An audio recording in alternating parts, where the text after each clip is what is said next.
I'm determined. I'm gonna make this work. If it's the last thing I do.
I shoot myself, I swear to God.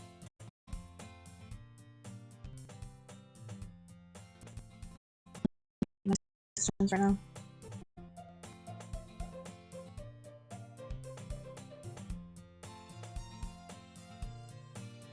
It's either Twitch giving me problems or me being an idiot and forgetting to unmute myself. Anyway. I'm not reading all of this again.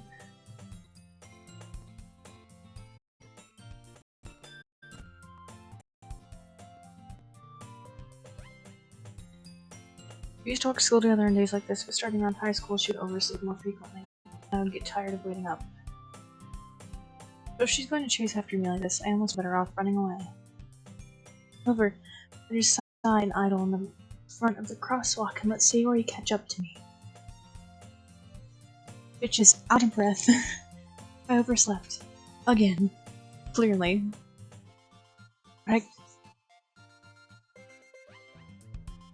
And now my cat is trying to piss me off. Anyway, but I caught you this time. Maybe, but only because I decided to stop and wait for you. You say that like you were thinking about ignoring me. Maybe I was. Possibly. That's mean, Steve. Well, if people stare at you for acting weird, I don't want them to think we're a couple or something, because that's insulting to me, and why would I ever want to be seen in public with you? Fine, fine. But you did wait for me after all. I really shouldn't have. I should have kept walking.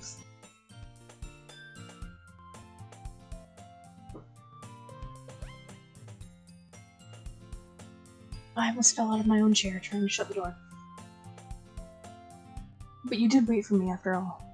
I guess you don't have it in you to be mean even if you wanted to. I could start running now. Whatever you say. We cross the street together and make our way to school. As we draw near, the streets become increasingly speckled with other students making their daily commute. By the way, Steve.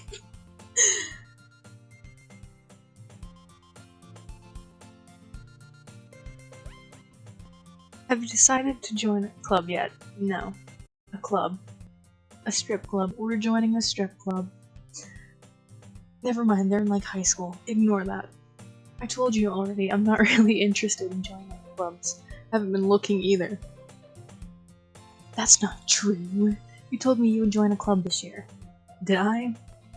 I'm sure it's possible that I did in one of our many conversations where I dismissively go along with whatever she's going on about. Sayori likes to worry a little too much about me when I'm perfectly content just getting by on average while spending my free time on games and anime. I cannot fucking speak today and I chose to do one of these games. I was talking about how I'm worried you won't learn how to socialize or have any skills before college. I'm not going to college. Your happiness is really important to me, you know? It shouldn't be. I know you're happy now, but I'd die at the thought of you becoming a NEET. What the fuck does that word mean? What is NEET? In a few years, because you're not used to the real world. I am used to the real world. You have no idea what experiences I've been through. You trust me, right? No, not one bit. Don't make me keep worrying about you. That is on you. Quit worrying about me. Alright. I'll look at a few clubs if it makes you happy. No promises though. Just fuck you. But you at least promise me you'll try a little. Absolutely not. Fine, I guess so. Yeah, I guess I promise you not. Yay. Why do I let myself get lectured by such a carefree girl? Why do you let yourself get lectured by I was gonna say a 12-year-old, but she's in high school. More than that, I'm surprised I even let myself relent to her. I guess seeing her worry so much about me makes me want to ease her mind at least a little bit, even if she does exaggerate everything inside of her head. The school day is as ordinary as ever, and before I know it, it's over. And just like my will to live in school, after I pack up my things, I stare blankly at the wall looking for an ounce of motivation. Which you don't have. Clubs. Strip clubs. Sayori wants me to check out some clubs. Strip clubs. I guess I have no choice but to start with the anime club. Hello? Get the fuck out of here, bitch. Sayori. Sayori must have come into the classroom while I was spacing out. Get out. I look around and realize that I'm the only one left in the classroom. I thought I'd catch you coming out of the classroom, but I saw you just sitting here and spacing out, so I came in. I don't want you here. Honestly, you're even worse than me sometimes. I'm impressed. Of course you would be. You don't need to wait up for me, I'm going to make you late to your own club. Well, I thought you might need some encouragement, so I thought, you know... What? What did you think you knew? Well, that you could come to my club. No. Sayori. Yes? There's no way I'm going to your club.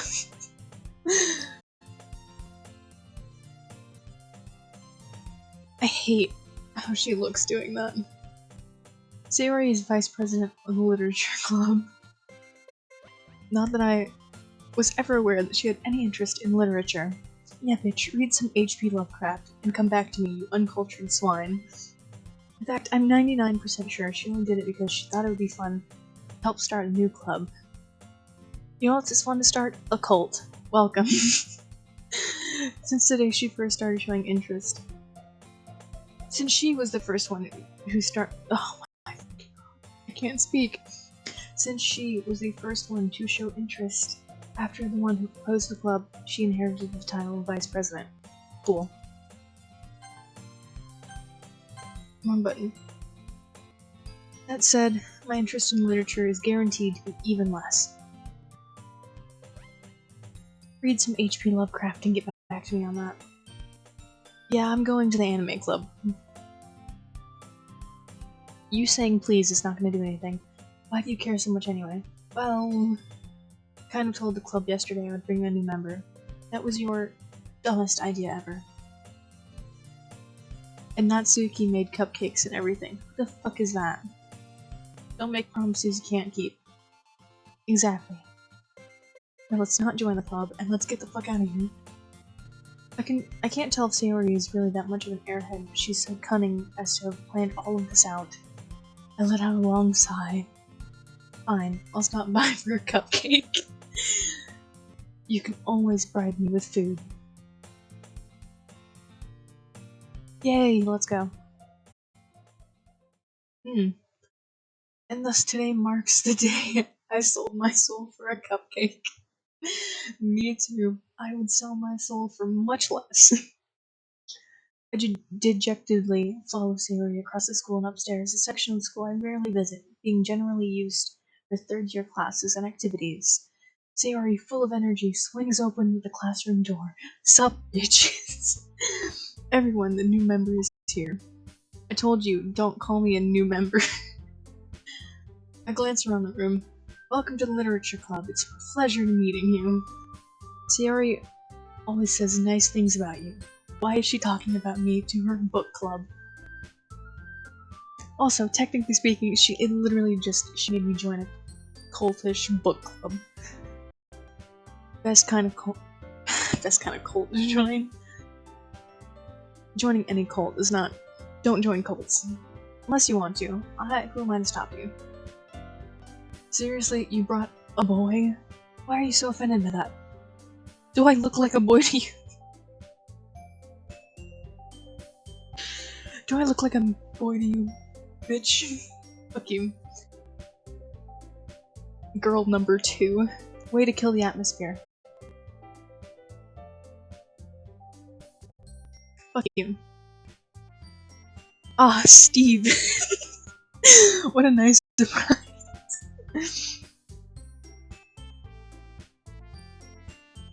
Welcome to the club. Thanks, I don't want to be here.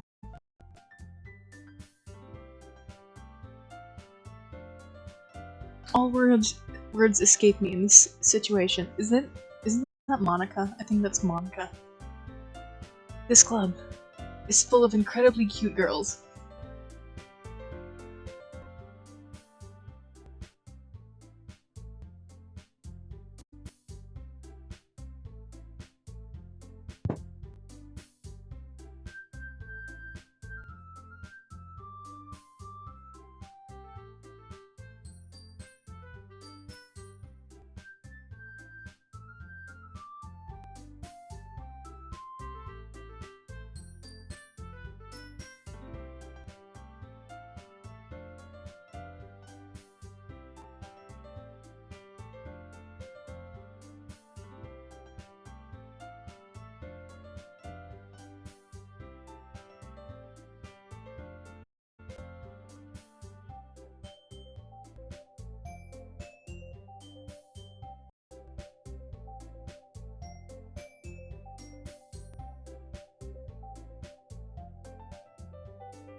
shoot myself. If I keep forgetting to unmute myself one more goddamn time. If you want to say something, say it. Fuck you. I don't want to be here. Sorry. I was staring. Natsuki. Bitch, don't fucking... She looks 12. I don't want to say anything. The girl with the sour attitude, whose name is apparently she's a fucking tsundere, isn't she? Is the only one I don't recognize. Her small figure makes me think she's probably a first year. I called it, she's fucking 12. She's also the one who made cupcakes. I regret every bad word I've ever said to you. You make fantastic cupcakes. You can just ignore her when she gets moody. I was gonna ignore her in the first place. Sayori says that quietly into my ear, then turns back towards the other girls. Anyway, this is Natsuki, always full of energy. This is Yuri, the smartest in the club. You're... never mind. I was gonna make a joke with her name, but that's wrong. I'm not going to. Don't say things like that. Excuse me, what? Yuri, who appears comparably more mature and timid, seems to have a hard time keeping up with people like Sayori and Natsuki.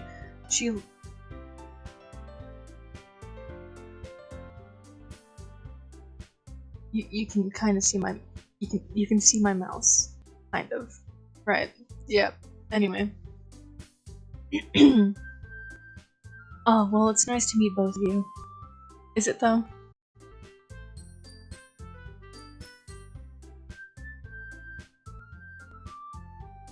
And it sounds like you already know Monica. Just Monica. Is that right? That's right. Hello, Monica.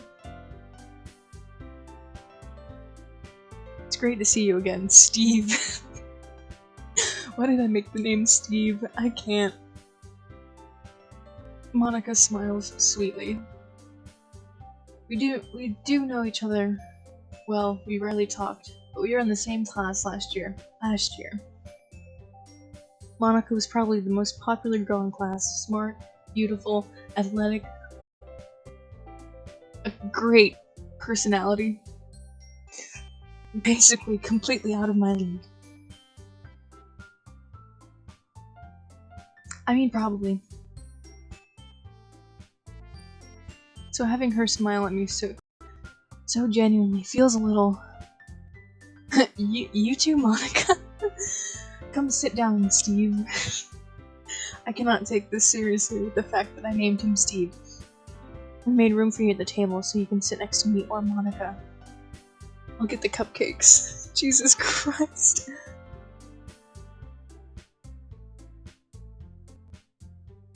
This is what I chose to do with my evening. Kinda regret it.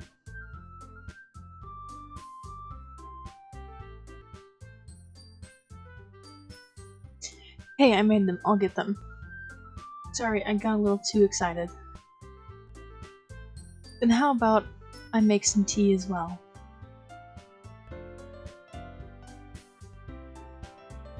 Welcome to book club. The girls have a few desks arranged to form a table. Isn't that how most school desks are, just in general? Oh, never mind, that's... As Sayori mentioned, it's been... widened. So that there's one space next to Monica and one space next to Sayori. Natsuki and Yuri walk over to the corner of the room where Natsuki grabs a wrapped tray and Yuri opens the closet. Someone's coming out of the closet, and it's not me. Still feeling a little awkward, I take a seat next to Sayori. Natsuki proudly marches back to the table, tray in hand. Okay, are you ready? No. You probably poisoned them. Natsuki lifts oil. Oh, I was gonna say they're gonna be so fucked up. Natsuki lifts the foil off the tray to reveal a dozen white, fluffy cupcakes decorated to look like little cats. Mood. The whiskers are drawn on with icing, and little pieces of chocolate were used to make ears. Okay, that's actually really kind of fucking adorable, just saying. If someone made cupcakes like that and I saw them, I would not have the heart to eat them. So cute. That's what I'm saying! I had no idea you were so good at baking. Well, now you know. Well, you know. Just hurry and take one. Sayori grabs one first, and Monica, I follow. It's delicious. Sayori talks with her mouth full and has already managed to get icing on her face. Okay. I turn the cupcake around, and my finger is looking for the best angle to take a bite. Just eat the fucking cupcake. Natsuki is quiet. Thank fuck.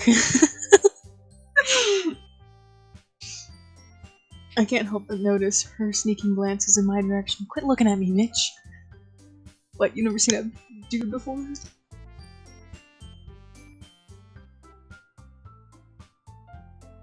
She's clearly never seen a real man before.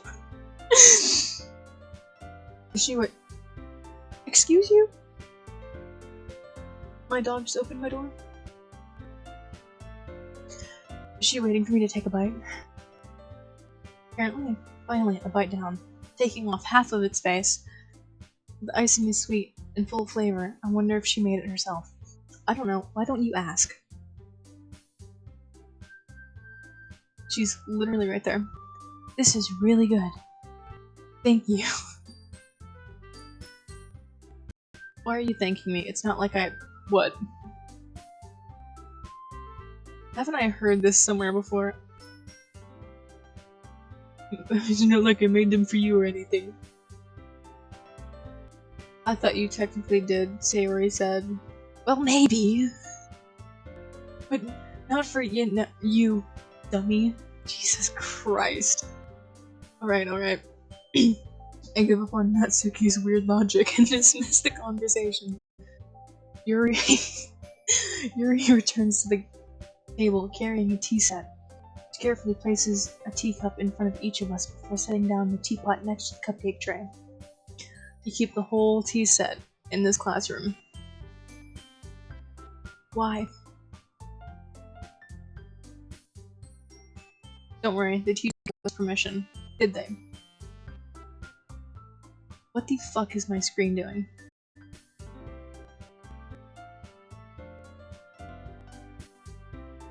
What the fuck?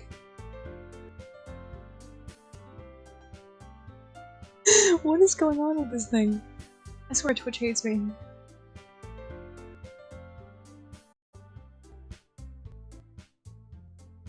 God, Twitch just really hates me today.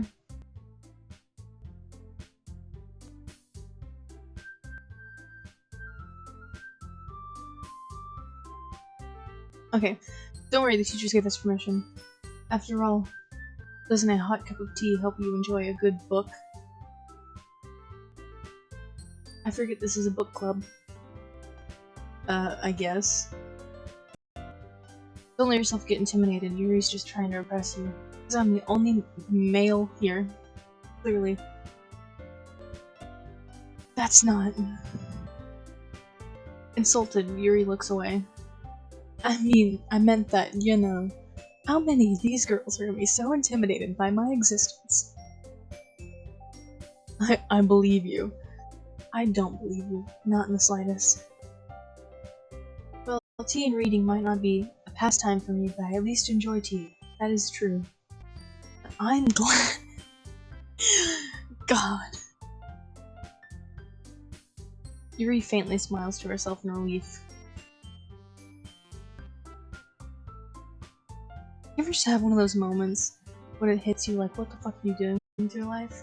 Right now is that moment for me. Monica raises an eyebrow and then smiles at me. So what made you consider the literature club?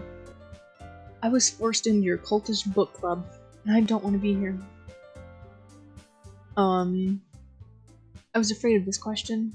Something tells me I shouldn't tell Monica that I was practically dragged here. You know? You could. and then easily just get yourself out of it. Well, I haven't joined any clubs yet. And Seymour seemed really happy to be here. That doesn't mean I'm happy. That's okay, don't be embarrassed. Never said I was. Well, we'll make sure you feel right at home, okay? Aren't you the one that goes around killing everyone?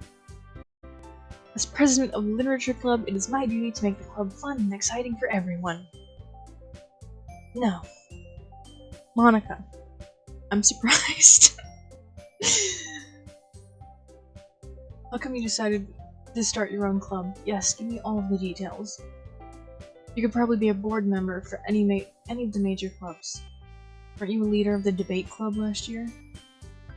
Well, you know, I wanted to start a cult so I could kill people. To be honest, I can't stand all of this politics around major. My mind just completely blanked. I can't stand all of the politics around major clubs. Fair enough. It feels like nothing but arguing about the budget and publicity and now how to be prepared for events. Fair enough. I'd much rather take something I personally enjoy, and make something special out of it.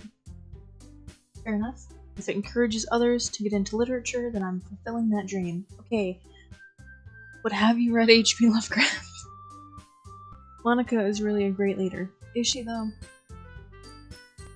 Is she? Yuri nods in agreement. Great. Then I'm surprised there aren't more people in the club yet.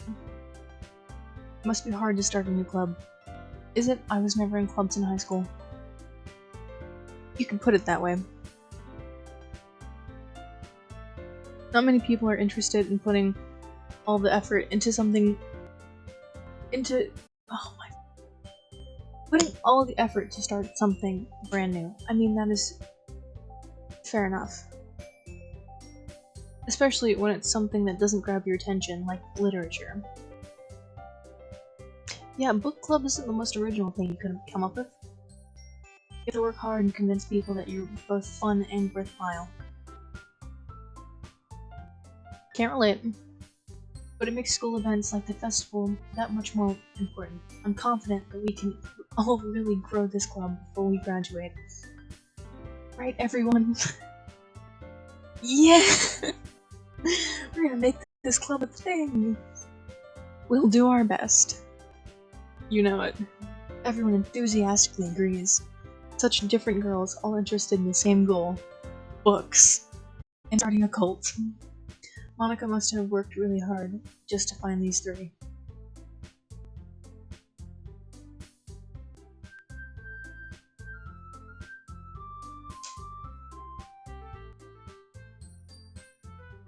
Maybe that's why they were all so delighted by the idea of a new member joining.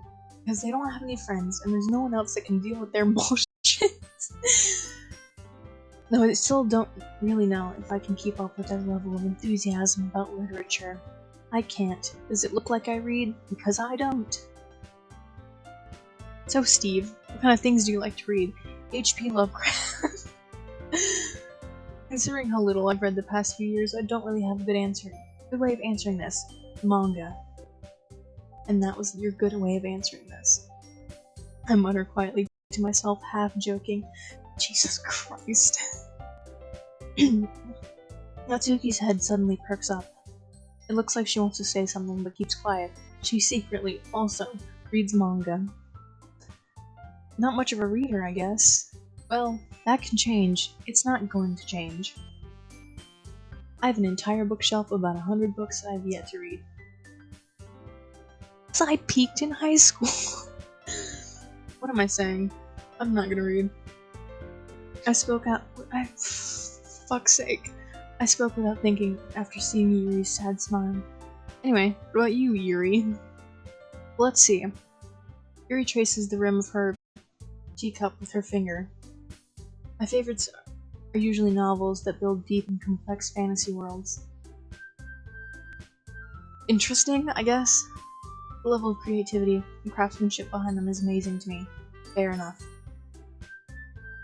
And telling a good story in such a foreign way is equally impressive. Okay, I'm kind of agreeing with her, just... Yuri goes on, clearly passionate about her reading. She seemed so reserved and timid since the moment I walked in, but it's obvious by the way her eyes light up that she finds comfort in the world of books, not people. I mean, fair enough. But you know, I like a lot of things, including you. I think you're great. You're the only dude here. Oh my god.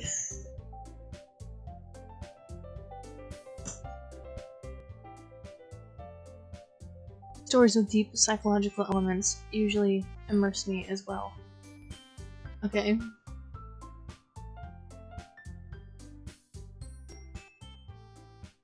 Isn't it amazing how a writer can so deliberately take advantage of your own lack of imagination to completely throw you for a loop?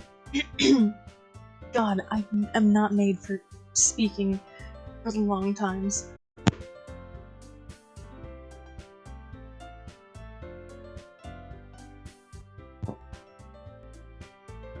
This was a bad choice. Anyway, I've been reading a lot of horror lately.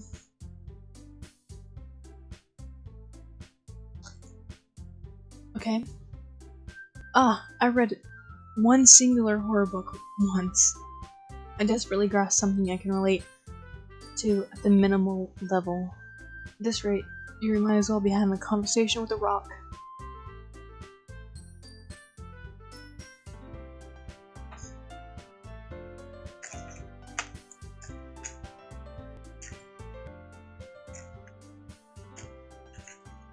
I have a rock.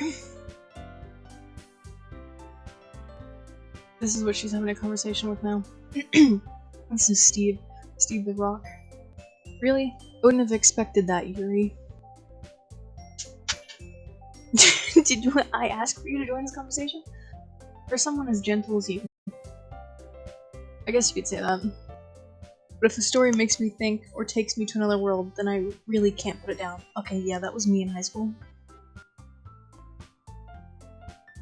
That was mostly me in high school. I read a lot of questionable shit in high school that I probably shouldn't have had access to.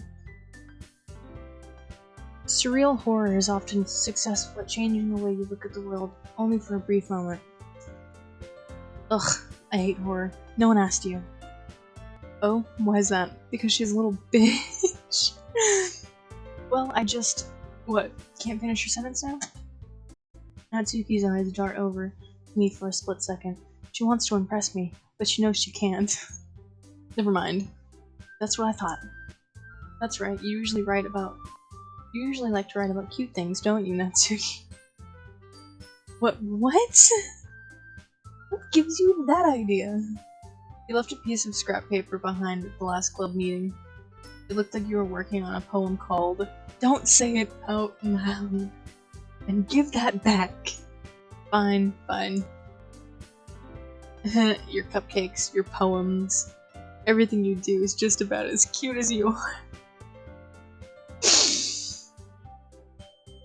Sayori sidles up behind Natsuki and puts her hands on her shoulders. I'm not cute. Natsuki, you write your own poems? Well, I guess sometimes. Why do you care? I think that's impressive. Next thing, write music and I'll be more impressed. Why don't you share them sometime? Give me them. Let me read all of your secrets. No. Natsuki averts her eyes. You wouldn't like them. Why? Do you write smut poems? Because... Never mind. Not a very confident writer yet? I understand how Natsuki feels. Sharing that level of writing takes more than just confidence. Yeah. The truest form of writing is writing to oneself. This got fucking deep real fast. You must be willing to open up to your readers, exposing your vulnerabilities and showing even the deepest reaches of your heart. No. Do you have writing experience too, Yuri? Maybe if you share some of your work, you can set an example and help Natsuki feel comfortable enough to share hers. I thought this was book club.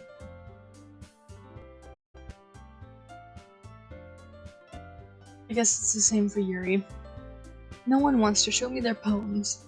Oh, I wanted to read everyone's poems. We all sit in silence for a moment. Okay. I have an idea. Everyone... What? Natsuki and Yuri look quizzically at Monika. Let's all go home and write a poem of our own. Fuck no. The next time we meet, we all share them with each other. That way, everyone is even.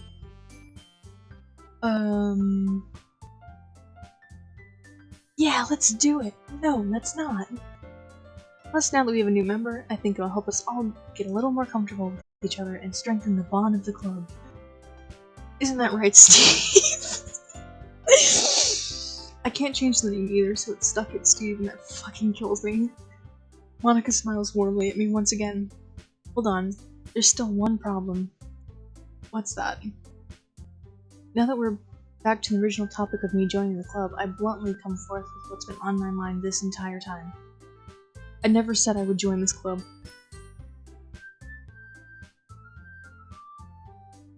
Fair enough. Sayori may have convinced me to stop by, but I never made my decision.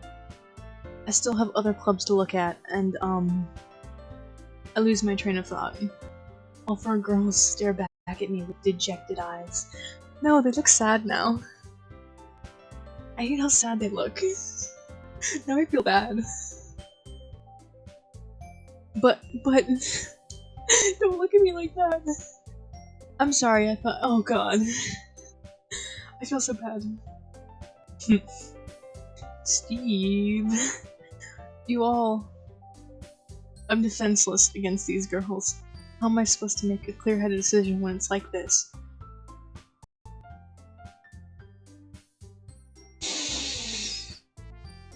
They are kinda cute. Just saying, they are kinda cute. That is, if writing poems is the price I need to pay in order to spend every day with these beautiful girls. Right. Okay, I've decided then. I'll join the literature club. One by one, the girls' eyes light up. Yes, I'm so happy. Sayori wraps her arms around me, jumping up and down.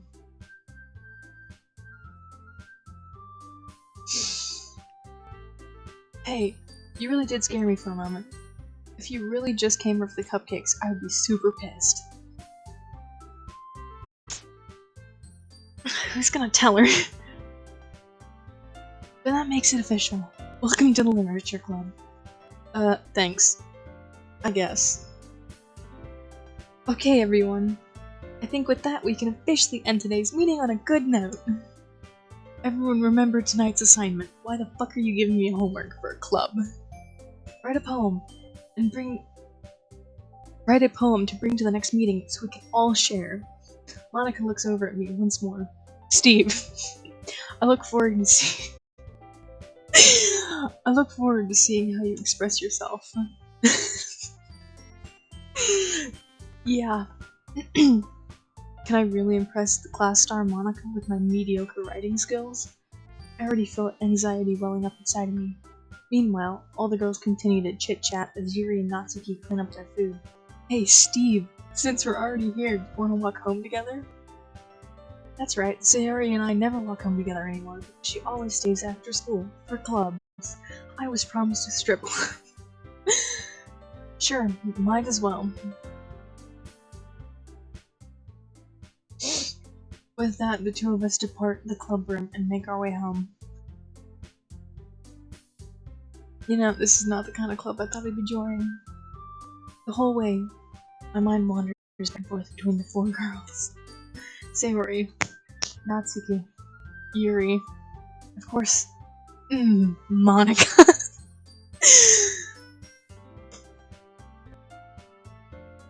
Oh my god. Monika. Will I really be happy spending every day after school in the literature club? Probably not. Cause books fucking suck. Just saying.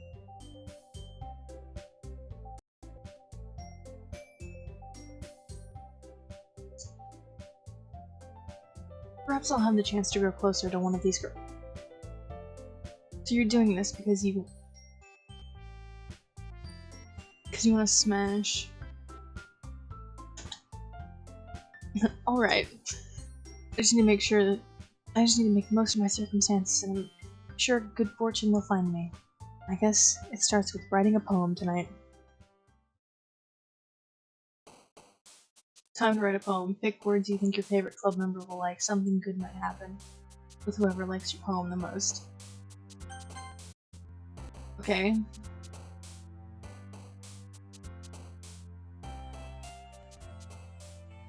So I guess we're writing a poem now.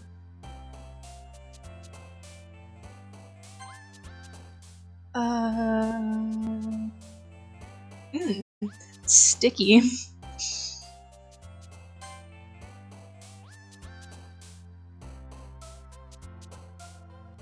I don't know half these. I don't know what either of these words mean. Entropy?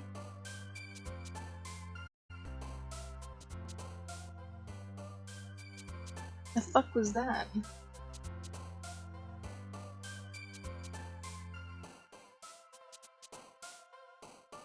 Unstable. Because I am severely unstable.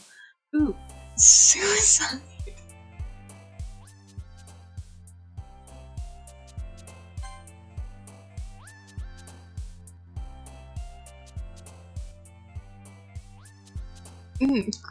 These words are not great. Graveyard. Be fucking dark about this. Fester. Like the fucking Fester Adams. Vivid. Unrestrained. Covet. I'm interested to see what this is gonna turn into. Lust. Explode. Heaven sent. Vitality. Chocolate. How many of these do I have to fucking do? Massacre. Imagination.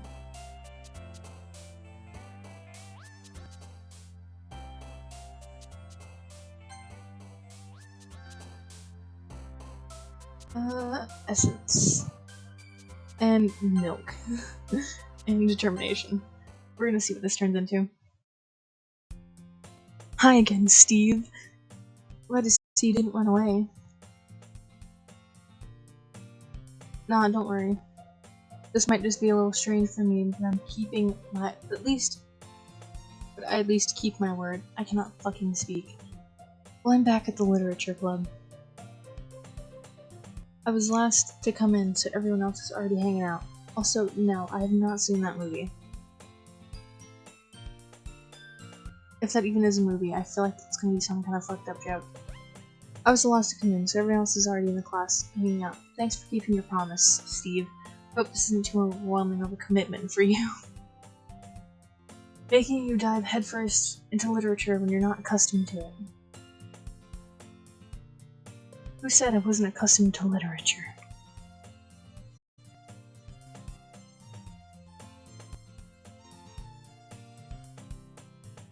Oh, come on, like he deserves any slack. Well, fuck you, bitch!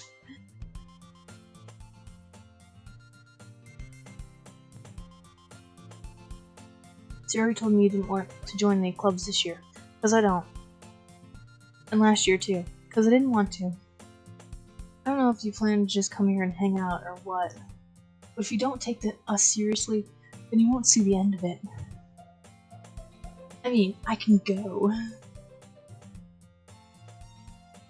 Natsuki, you certainly have a big mouth for someone who keeps her manga collection in the club room. Figure out what she reads on her spare time.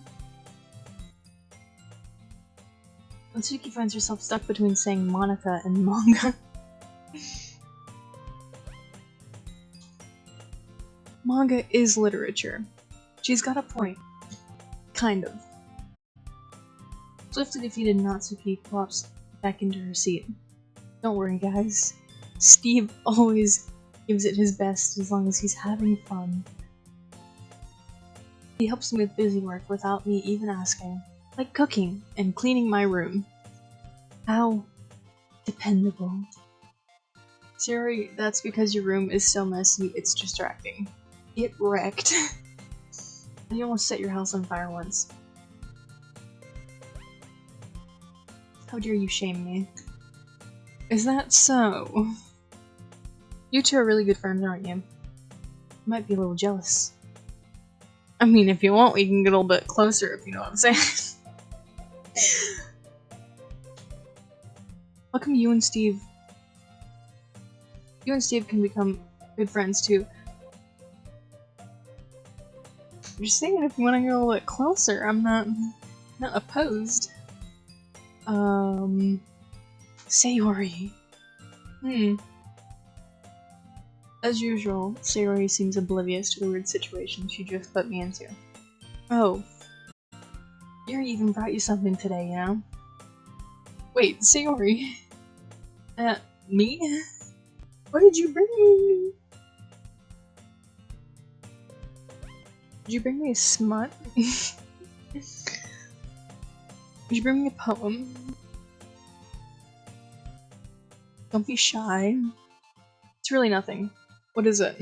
Tell me what it is. Never mind. Siri made it sound like a big deal when it's really not.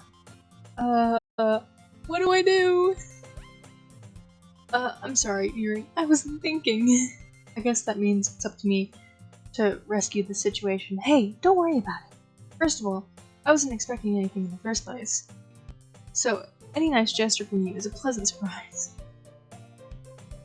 Oh my god, there's a fucking hair in my eyeball! God damn! It's like making my eye water up. God.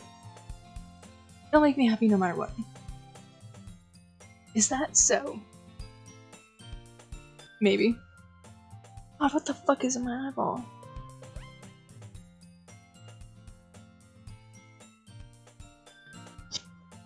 My eyes are watering up. It's gonna look like I'm fucking crying in a second. Yeah, I won't make a big deal out of it if you don't want it to be. Alright? Well, here. Hands me an entire collection of smut that she personally wrote herself. Yuri reaches into her bag and pulls out a book. She wrote me a book. Or is it that horror thing? I didn't want you to feel left out. So I picked out a book I thought you might enjoy. It's a short read, so it should keep your attention even if you don't usually read. Okay, that's kinda sweet though. Just saying. And we could, you know, get closer? Discuss it if you wanted to. Oh, fuck off. This is... How is this girl accidentally being so cute? She even picked out a book she thinks I'll like, despite me not reading much. I'm sorry, but if someone brought me a book and was like, hey, you know, I think you would like this. That is like the sweetest fucking thing ever. Even just like anyone being like, bringing anything, being like, hey, I think you'd like this. That is like the sweetest gesture ever. I'm not even joking. Yuri, thank you. I'll definitely read this. No, I won't. But might.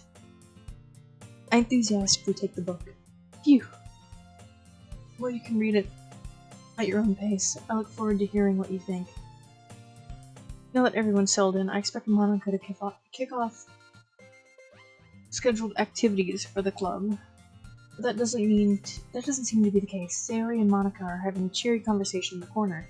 Yuri's face is already buried in a book. I can't help but notice her intense expression, like she was waiting for this chance. Meanwhile, Natsuki is rummaging around in the closet. Girl, get out of the closet! I'm really curious to talk to Yuri a little more. But at the same time, I'd feel bad for distracting her from reading. I catch a glimpse of the cover of her book. It's smut. It looks like the same book that she lent to me. God damn it, that's adorable. It is absolutely adorable. Oh my god. More than that, she seems to be on the first few pages. Did she get the book because she wanted us to read it together? That is genuinely so fucking cute. Oh my god. I'm like, that is adorable. Crap. I think she noticed me looking at her. Oops. My bad. She sneaks another glance at me, our eyes meet for a split second. She only makes... But that only makes her hide her face deeper in her book. She's adorable, oh my god. Sorry. I was just spacing out. Totally wasn't staring at you. I muttered this, sensing I made her uncomfortable. Oh. It's fine. I was just focused and probably wouldn't have noticed in the first place. But I'm just rereading a bit of this, so damn it, she isn't getting the book because she thought, fuck. That's the book that you gave me, right? Mm-hmm. I wanted to reread some of it. Not for any particular reason.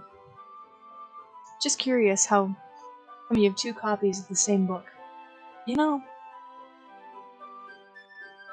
that is true.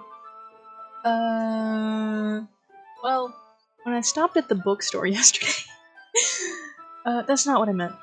I mean, I just happened to buy 2 of them?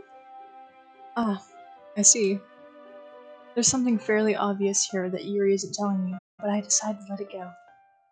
I'll definitely start reading it soon. No, I won't. Does it look like I read? I'm glad to hear it. Once it starts to pick up, you might have a hard time putting it down.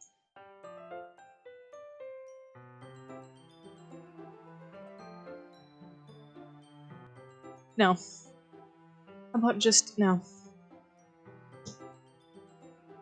It's a very engaging and relatable story. Is it though? Is it really? Is that so? What's it about anyway? It's secretly smut. Well, Yuri closes the book and scans her eyes over the back. She did not read this book at all. The book is titled Portrait of Markov. Okay. There's an ominous-looking eye symbol on the front of the cover. Alright. I just wanted to make sure I don't accidentally give anything away.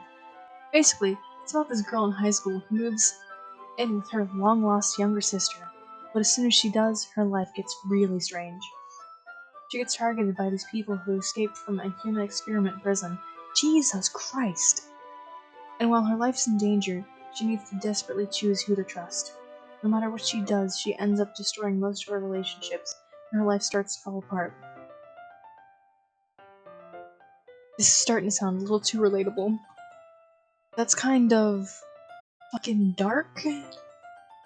That's kinda dark, isn't it? Yuri made it sound like it was going to be a nice story, so that dark turn came from nowhere. Yuri gently giggles all of a sudden. Are you not a fan of this sort of thing, Steve? No, it's not like that. I mean, I can definitely enjoy these kinds of stories, so don't worry. I hope so. Yeah, I totally forgot Yuri's into those things. Like murder and cults. She's so shy and reclusive on the outside, but her mind seems to be completely different. It's just that those kinds of stories, they challenge you to look at her life from a strange new perspective. When horrible things happen, not just because someone wants to be evil. What the fuck? But because they have their own goals, or their own philosophy that they believe in, then suddenly, when you thought you related to the protagonist, they're made out to be the naive one for letting their one-sided morals interfere with their villain's plans. I'm rambling, aren't I? A little bit. Not again. I'm sorry. Bruh, I hate how fucking cute she is. Hey, don't apologize. I haven't lost interest or anything. Well, I guess it's alright then. But I feel like I should let you know that I have this problem. When I let things like books and writing fill my thoughts, I kind of forget to pay attention to other people.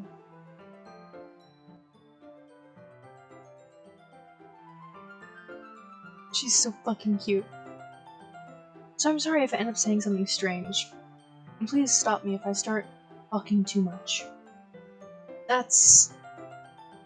I really don't need you to worry. I'm gonna fucking put my hair up because it just bothers me.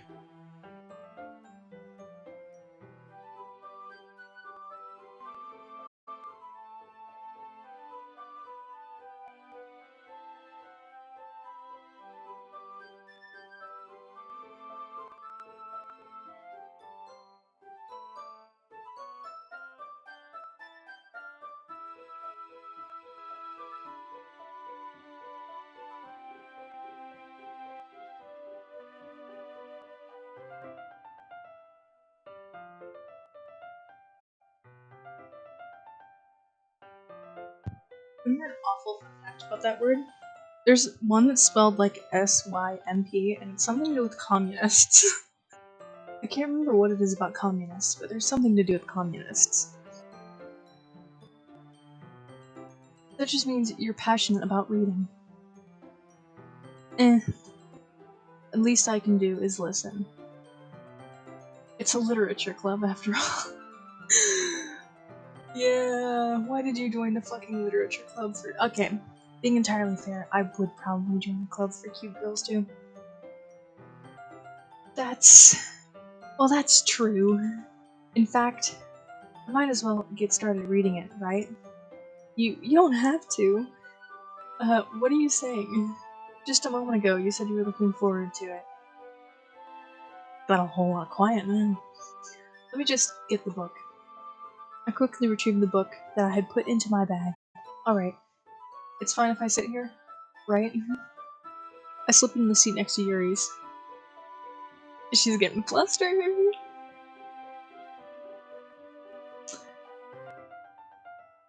Yeah. Are you sure? You seem a little apprehensive. I'm sorry. It's not that I don't want you to.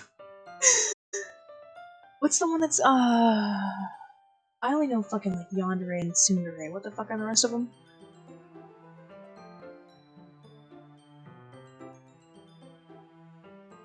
What the fuck are the rest of those things? Pardon me while I look this up.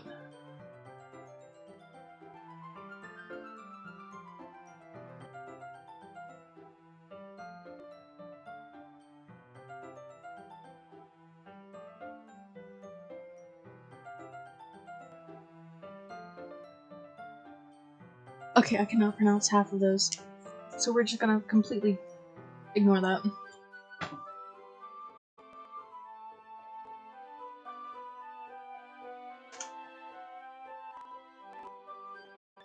It's not that I don't want you to. It's just something I'm not very used to. That is, reading in company with someone? I see. Well, just tell me if I end up distracting you or anything. Alright. I open the book and start the prologue. I soon understand what Yuri meant about reading in company. As if I can feel her presence over my shoulder as I read. It's not a particularly bad thing. Maybe a little distracting, but the feeling is somewhat comforting. I hate the feeling of someone looking over my shoulder. So, can't relate. Yuri is in the corner of my eye. I realize she's not actually looking at her own book, but she's in fact staring at me. I glance over. Looks like she's reading from my book instead. Bruh, that's even worse. Sorry. I was just... Yuri, you really apologize a lot, don't you? just a smidge. I do? I don't really mean to. Sorry. I mean...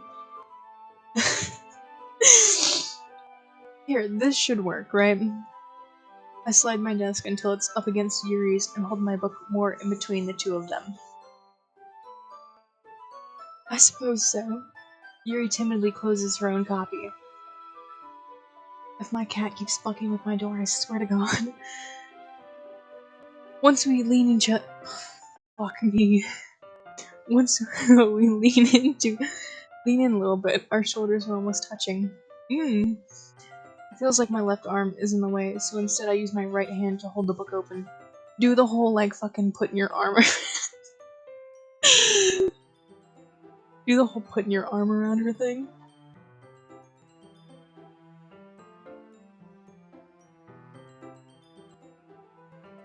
Like, just a yawn and put your arm around her? I guess it kind of makes it difficult to turn the page. Here. Yeah, let her turn the page. Oh?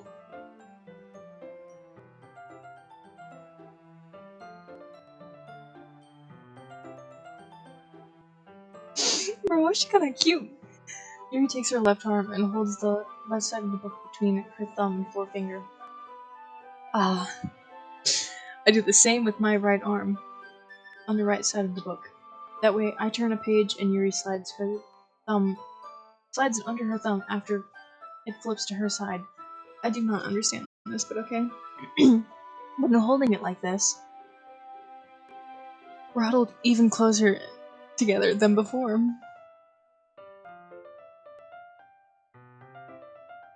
Getting all up close and personal with her. It's actually kind of distracting me. Yeah, because she's fucking cute. It's as if I can feel the warmth in Yuri's face, and she's in the corner of my vision. Just stare at her. I mean, I would totally just be like, staring at her obnoxiously. Are you ready? For what? I thought we were already reading. What? To turn the page. Sorry, I was a little bit distracted. Sorry. I think I got a bit distracted for a second. I glance over at Yuri's face again, and our eyes meet. I don't know how I'll be able to keep up with her. See, I couldn't do this because I read way too fast for other people. Out loud, fuck no, I'm clearly stumbling. But like, reading on my own, I could finish a book like in a day. Back when I was in school. Now not so much because I suck at reading. I have a short attention span now. That's okay. You're not as used to reading, right? I don't mind being patient if it takes you a bit longer. Can we skip to the good bit and hook up with her already? Like, damn. It's probably the least I can do, since you've been so patient with me. Yeah. Is it Han here, or is it just me? Like, damn.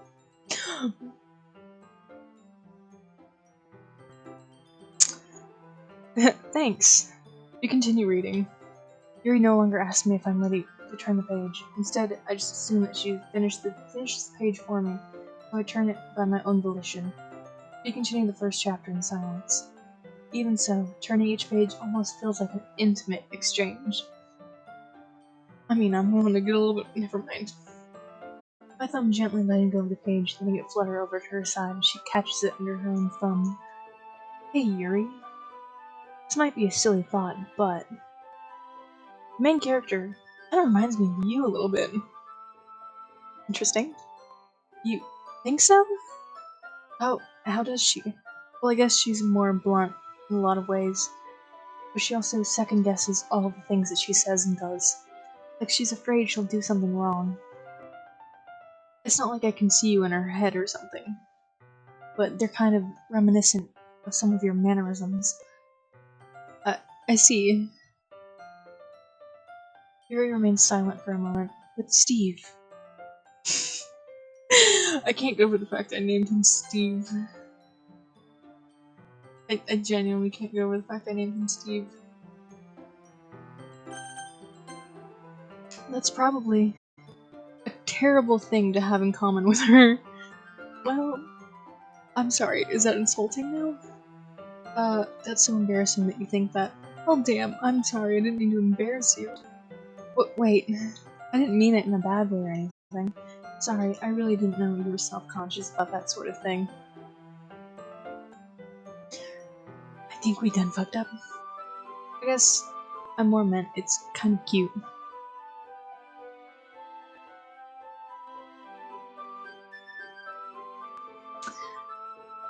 What are you saying all of a sudden? Okay, everyone! I think it's about time we shared today's poems with each other. We might not have enough time if we wait too long. Yuri exhales, spared from finishing her thought. Is that right, Yuri? You look kind of down. I'm sorry if you haven't been looking forward to this. It's not... It's fine. Yuri releases her hand from the book, causing it to close on top of my thumb. Alright, I guess I'll do some more reading tonight. Would you prefer I only read it with you?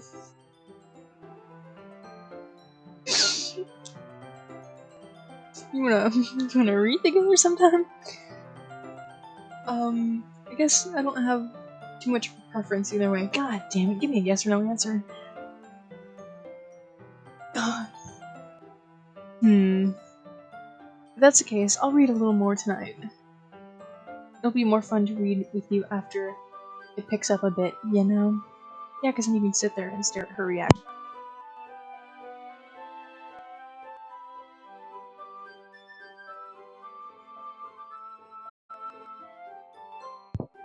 It's good reason. In that case, feel free to finish the first 2 chapters in your own time. Great. Alright. I stand up. I make a mental note of where I left off in the book, and slip it back into my bag. By the way, did you remember to write a poem last night? Yeah, with some very questionable words. My relaxation ends. I can't believe I agreed to do something so embarrassing. I couldn't really find much inspiration since I've never really done this before. Well, now that everyone's ready, why don't you find someone to share with? I can't wait. Sayori and Monica enthusiastically pull out their poems. Oh god, this can go so many ways. Sayori's is on a wrinkled sheet of loose paper from a spiral notebook. On the other hand, Monica wrote hers in a composition book. I can already see Monica's pristine handwriting from where I sit. Natsuki and Yuri reluctantly comply as well, reaching into their bags. I do the same myself. We're gonna see the interesting poem. Who should I show my poem to first? I'm gonna go with Yuri, because I think she's fucking adorable. Yuri seems the most experienced, so I should start with her. I can trust her opinion, to be fair. We're gonna see my weird-ass poem. As Yuri reads the poem, I notice her eyes lighten. Exceptional. You're kidding me, right? What was that? Did I say that out loud? Yuri first covers her mouth and then ends up covering her whole face. He's going to hate me. You really didn't do anything wrong, Yuri. That's... I guess you're right. What am I getting so nervous for? You tell me. Yuri takes a breath. So, what kind of writing experience do you have? I write smut on the weekends. Your use of imagery... Ugh, for fuck's sake. Your use of imagery and metaphors indicates you've written a lot of poetry before. I haven't. I've never written a single thing of poetry. Really? Wow, that's a huge compliment coming from you. Yeah, totally. Totally knew what I was doing. Clearly. This is actually my first time, really. So it's your first? I'm kidding. Huh? Yuri stares at me blankly, and then looks at my poem again. Well, I know that. I just meant, Yuri trails off, unable to find an excuse. So it's your first time? She traces her finger along the words of the poem as if breaking it down more thoroughly. Yeah. Okay. This is the reason I was able to tell. It's just that there are specific writing habits that are usually typical of new writers. What are you trying to say? And having been through that myself, I kind of learned to pick up on them. I did think the most notable thing I recognized in a new writer is that they try to make their style very deliberate. In other words, they tend to pick up a writing style separate from the topic matter, and form fit the two together. The end result is that both the style and expressiveness are weakened. You went from saying that it was exceptional to basically saying I was shit. Once Yuri finds her trail of thought, it is as if her demeanor totally changes. Her stammering is completely gone and she sounds like an expert. Of course, that's not something that you can be blamed for. There's so many different skills and techniques that go into writing even a simple poem. I'll have you know, I passed English flying colors. Not just finding them and building them, but getting them to work together is probably the most challenging part. It might take some time, but it all comes with practice and learning by example and trying new things. I also hope that everyone in the club gives you valuable feedback. They probably won't. They probably won't give me valuable feedback.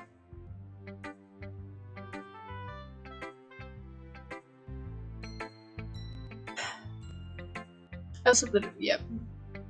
Natsuki can be a little bit biased, though.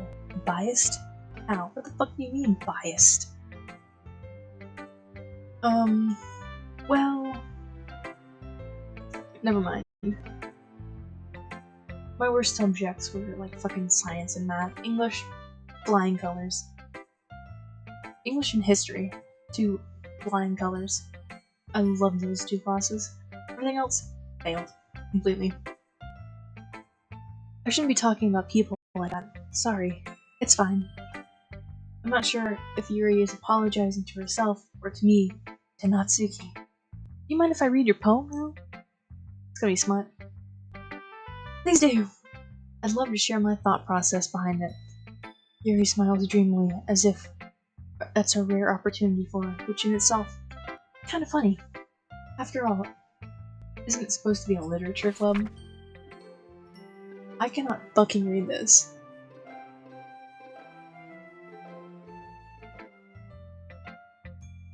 What the fuck was that?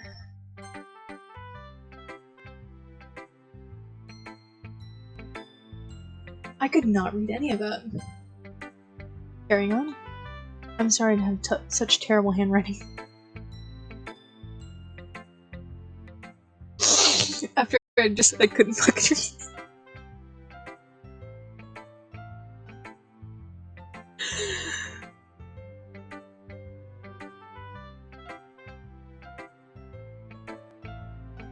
Oops. What? No.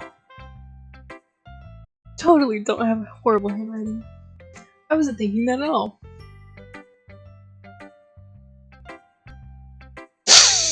Totally wasn't thinking that in the slightest bit.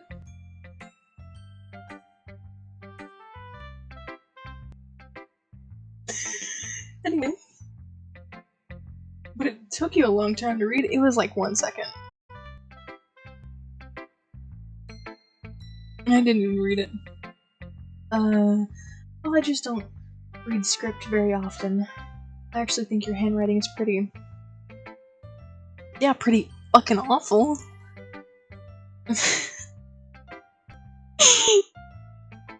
That's a relief. Who's gonna tell her? Because it sure as hell ain't gonna be me. Also, I liked the poem.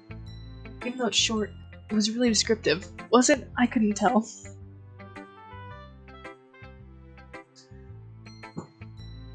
Was it descriptive? I couldn't tell. I couldn't read it. So no fucking clue. It wasn't too short. I usually write longer poems. Hopefully you write them better than this one. Not at all. I'm really glad you liked it. I'll be honest. Since our first time sharing, I wanted to write something a little more mild. Bruh. Give me your smut poems. Hand them over. Hand them over. No, they're there. Give me them. Something easy to digest, I suppose. Are you into ghosts, Yuri? Because you're gonna become one. Actually, the story isn't about a ghost at all. Steve. Really? Must have totally missed the point. Did you? Because I don't know what the point was to begin with.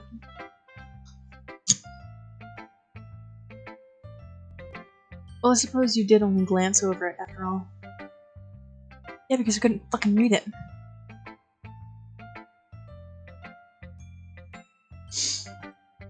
But you remember that poets often express their own thoughts and feelings and experiences in their work.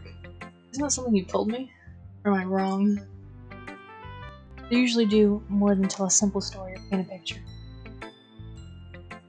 In this case, perhaps the subject of the poem is only being symbolically compared to a ghost. There was something I read like that. I can't fucking remember what it was. Looked like it was just like someone was seeing a ghost, but the ghost wasn't actually a ghost, it was a symbol for something. I don't fucking know. I'll figure it out eventually. Lingering in her last remaining place of comfort, unable to let go of the past, and soon to be left with nothing. That's a lot more solemn, putting it that way. I hadn't even thought of it like that. Maybe you shouldn't. That's impressive. It's nothing really. Yours was impressive too, so... Nah. If anything, I could probably learn a thing or two from you. You wanna do a different kind of studying? You think so? Yeah, of course. You know, I was really nervous about doing all this, but in the end, I really enjoyed it. I know something else, never mind. I know something else I'll really enjoy. But I'm going to keep doing my best for you, Steve.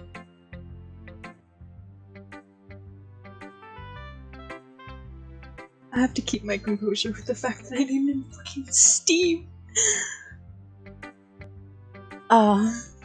Me too. Who should I read my poem to next? Let's go with, what was the one that hates me? I'm gonna go with the one that hates me. What's up, homie? Steve, if you're not going to take this club seriously, then go home. Bruh, I just walked up to you. Fuck you. What? Harsh. What, you expect me to believe you actually put effort into this?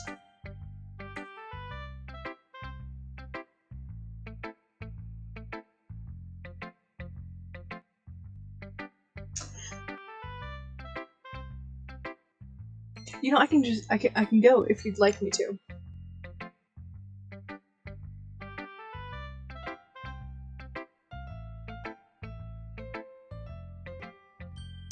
You know, you didn't like my poem, but other chick did. You know what? I'm gonna say it. Fuck you and fuck your cupcakes. Do you think I'm stupid? Yes. If you really want to go there, yes. I think you're incredibly stupid. For a 12-year-old. I'm not a writer.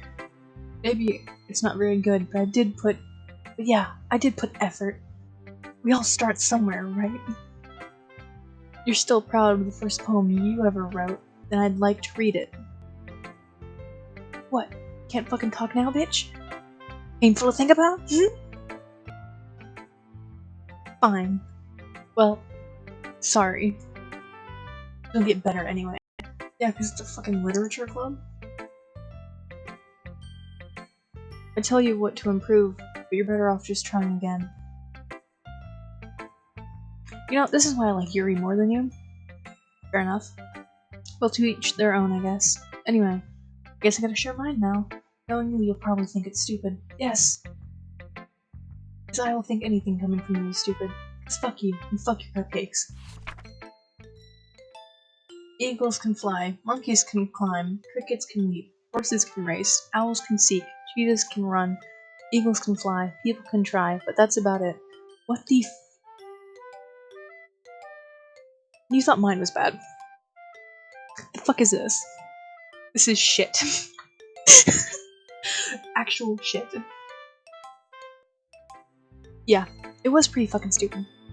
I told you you weren't gonna like it, because it made no sense. That made absolutely no sense. Bro, why are you lying to her? I liked it. No, you did not. What? Just be honest. I'm trying to, but apparently I can't be.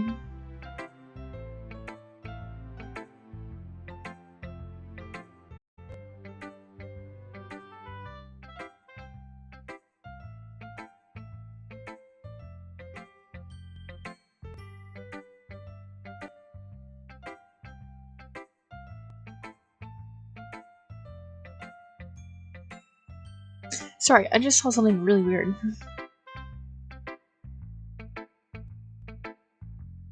Carrying on. Why are you so convinced I wouldn't like it? Because it's shit. It's shit. It's literal shit. Just saying. Well, because everyone in high school thinks that writing has to be all sophisticated and stuff. I mean, kind of. Am I wrong? Isn't writing supposed to be sound sophisticated? Well, no, because I guess smut doesn't really sound sophisticated. Or does, you know what? I'm done questioning things. So people don't even take my writing seriously. But isn't the point of poems for people to express themselves? How is that you expressing yourself? Your writing style wouldn't make your message any less valid. Yes, exactly. I like it when it's easy to read, but it hits you hard. Like in this poem, seeing everyone around you do great things can be really disheartening. So I decided to write about it. Yeah, I understand.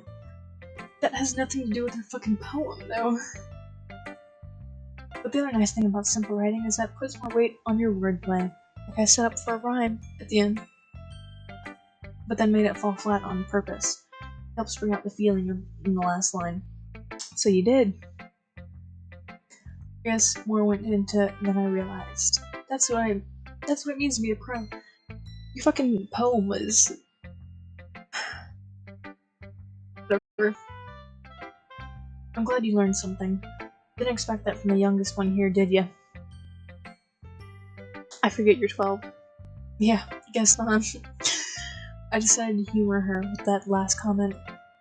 Don't really care how old everyone is, but if Natsuki is feeling proud, then I won't take that away from her. You were a whole lot nicer than I would be. Monica. Monica's my second favorite. Hi, Steve! Having a good time so far? Yeah, totally. Hey, have you read fucking Natsuki's poem? That thing's shit. Yeah. Good, glad to hear it. By the way, since you're new and everything, if you ever have any suggestions for a club or new activities, things we can do better, I'm always listening. So hear me out. What if we start a cult? What if we start a cult? How do you feel about that idea? Or better yet, a strip. Never mind. Alright, I'll keep that in mind. Of course, I'll be afraid to bring things up. Don't be afraid. Ah, yeah, sure, totally. Oh, I'm gonna be fucking afraid. I'm much better off just going with the flow until I'm more settled in. Anyway, wanna share your poem with me? It's kind of embarrassing, but I guess I have to. Don't worry, Steve. We're all a little embarrassed today, you know? But it's the sort of barrier that we can all learn to get past soon. Yeah, that's true. I hand Monica my poem. Great job. At least you like it. I was going, oh, in my head the entire time while reading it. It's really metaphorical. Isn't one of the words I chose was like suicidal or some shit like that? I'm not sure why. I didn't expect you to go for something so deep. Didn't I choose suicide as one of the words? Guess I underestimated you. I mean, yeah, clearly. It's easiest for me to keep everyone's expectations low. That way, it always counts when I put in some effort. That's not very fair. Well, I guess it worked anyway. You know that Yuri likes this kind of writing, right? Oh, does she? Does she really? Writing that's full of imagery and symbolism. Yeah, she told me. Unlike Sayori, who likes using simple and direct words to describe happiness and sadness. Yeah, like fucking monkeys can climb. Oh, wrong bitch. Fucking, what was her name? Natsuki is the one that said the fucking monkeys can fly bullshit. Yuri likes it when readers are left to derive their own meaning out of it. It's very challenging to write that effectively. But both allowing people to get something out of it just by feel, or letting them deeply analyze all of the nuances. It can take years of practice, which I'm assuming Yuri has at this point. But she writes smut on the weekends. I'm calling it now. She's gonna walk through and be like a fucking love poem and be like, here. I never really asked though. I'm sure I'm nowhere near her level yet. Don't worry so much about that. You do your own thing. Just keep exploring and learning by trying new things. I'm sure you'll end up with different writings, different things a lot. It could take a while before I feel comfortable doing this. That's okay. I'd love to see you try new things, like murder. That's the best way to find the kind of style that suits you. Everyone else might be a little, for fuck's sake, everyone else might be a little bit biased towards their own kinds of styles, but I'll always help you find what suits you the most. Don't force yourself to write things the way everyone else wants you to write. At least she's given some kind of good advice. It's not like you have to worry about impressing them or anything. I'm trying to impress you, Yuri. Anyway, you wanna read my poem now? Yes. Don't worry, I'm not very good. You sound pretty confident for someone who claims not to be very good. Well, that's because I have to sound confident. Because it was my idea. That doesn't mean I always feel that way, you know? See, make it till you make it. I did it for half of my existence. Well, let's read it then. Hole in the wall. It couldn't have been me. See, the direction spackle protrudes. Noisy neighbor? An angry boyfriend? I'll never know. I wasn't home. I peer inside for a clue. No, I can't see. Real blind. Like a film left out in the sun. But it's too late. My retinas, already scorched with the permanent copy of the meaningless image. It's just a little hole. It wasn't too bright. It was too deep, stretching forever into everything. A hole of infinite choices. I realize now I wasn't looking in, I was looking out. And he, on the other side, was looking in. Cool. So what do you think? It's very freeform, that's what you call it. Sorry, I'm not really the right person to ask for feedback. It's okay. Yeah, that kind of style has gotten pretty popular nowadays. That is, a lot of poems have been putting emphasis on the thing between the words and lines. When I perform it out loud, it can be really powerful. What was the inspiration behind this one? You? Well, I'm not sure if I know how to put it. I guess you could say that I had some kind of an epiphany recently. Is that what made you decide you wanted to choose murder? It's been influencing my poems a bit. An epiphany? Yeah. Something like that. I'm kind of nervous to talk about the deep stuff like that because it's kind of coming out strongly. Maybe after everyone's been better friends with each other, I'll tell you my secrets and the smut I write on the weekends. Anyway, here's Monica's writing tip of the day. Sometimes when you're writing a poem or story, your brain gets too fixated on one specific point. If you try so hard to make it perfect, you'll never make any progress. Honestly, that is true though. I'll be writing something and then I'll get so stuck on, this is what I want the end to be, but then I can never, get to that point. I can write out an entire plot line for a book, but I can never write a book itself. Just force yourself to get something on paper and tidy it up later. Sounds like me in all of my English classes. Another way to think about it is this.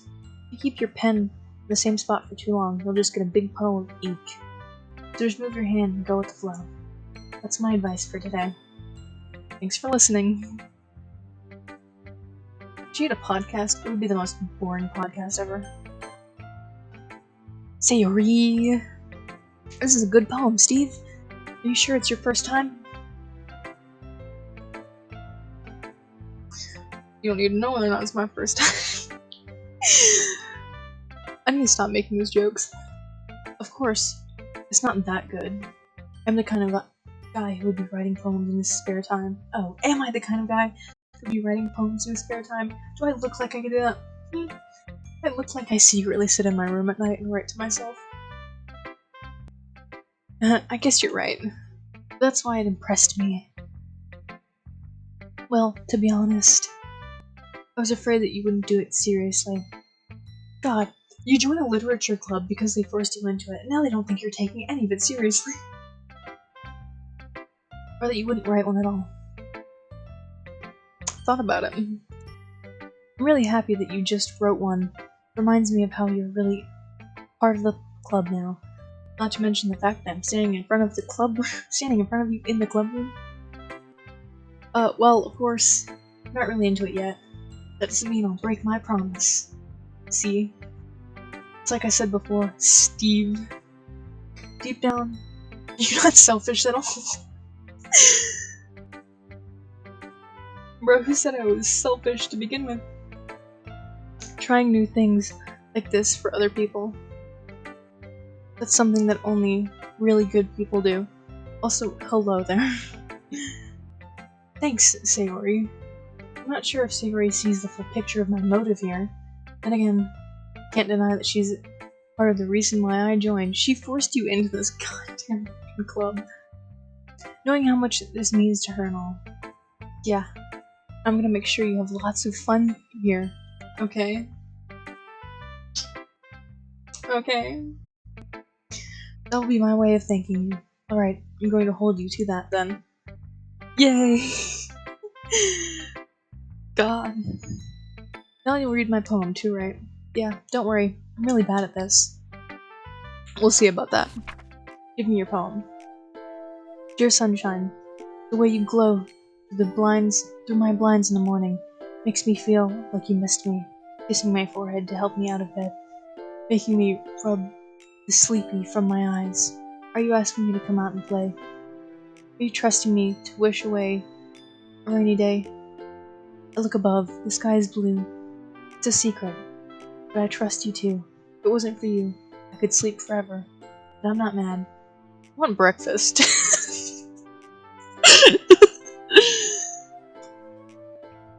Sayori! This is just a guess, but did you wait until this morning to write this? No. Clearly you did. You wrote, I want breakfast. Just a little bit. Can't answer just a little bit to a yes or no question. I forgot to do it last night.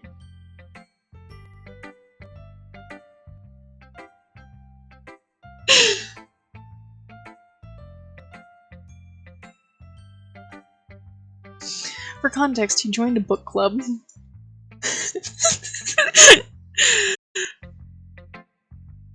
You know, honestly, if someone came up to me with like a poem, I'd be kind of impressed. Well, at least that makes me feel a little bit better about myself. Don't be mean. I still tried my best. Yeah. I didn't mean to say that it was a bad poem. It came out nice, or how should I put it? It sounds just like you. Really? Yeah. Especially that last line. Just the I want breakfast part. I made eggs and toast. Delicious. Even though you were late to school, it's bad to skip breakfast. I skip breakfast every single day, and you don't see me dead yet. I get all cranky. I mean, fair enough. Well, I guess there's no point in arguing. Anyway, thanks for showing me. This was so much fun. Monica's the best.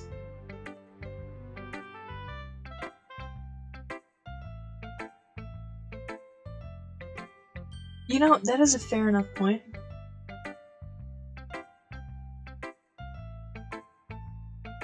I mean, like, if someone my age came up to me and wrote a poem and was like, here, read this, that'd be great. But if it was someone older than me, I don't know how I feel about, like, a fucking... I don't know. I was gonna say 30-year-old man, but I'd still be okay with it at that point. Like a 50-year-old man walking up to me like, here's this poem I wrote for you. It would be even weirder to think about. Imagine sitting at like a coffee shop, just completely minding your own fucking business, and a creep like that walks up to you with a poem that they wrote while sitting there staring at you the entire time. If you want to talk about creepy, imagine that. That'd be really fucking creepy. Okay.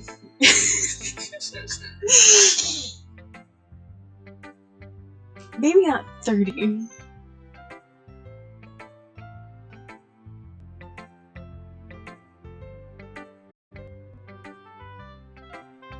I shouldn't. Okay. Maybe like late 20s. I feel like that doesn't sound any better. We're just gonna move on from this topic. We're not gonna talk about my issues. Yeah. But next time, I won't forget.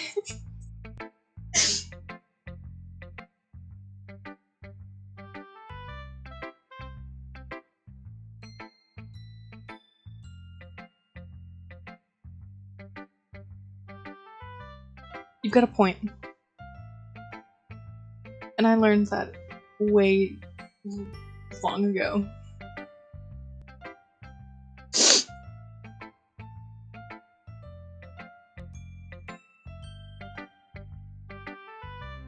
Anyway. Okay. I was the kind of person in school that like no one would come up to, because I apparently just gave off this terrifying thing.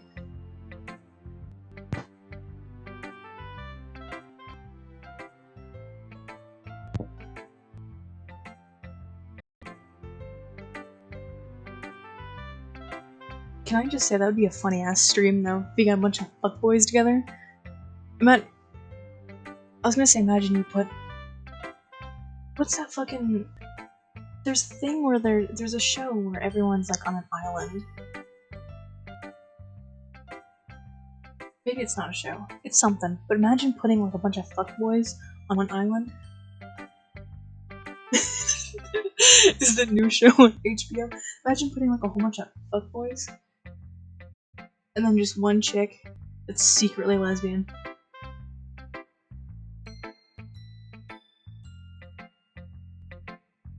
You know how funny that would be? Not even like... Actually, no, I take it back. 2 girls that are secretly lesbians, and the show ends with them hooking up, and all the fuckboys just being like, what the fuck?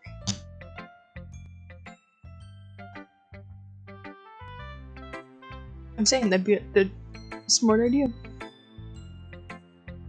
The new version of The Bachelorette. Next, this time on Fuckboy Island. And I'm gonna write the best poem ever. Well, I guess I'll look forward to it. Or, I'm gonna go on a rant here. What if we get an island full of fuckboys, right? But they're forced to act normal.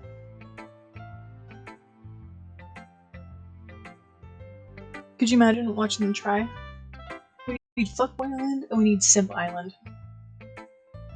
That's what I want to see. Or better yet, put them all on one island together.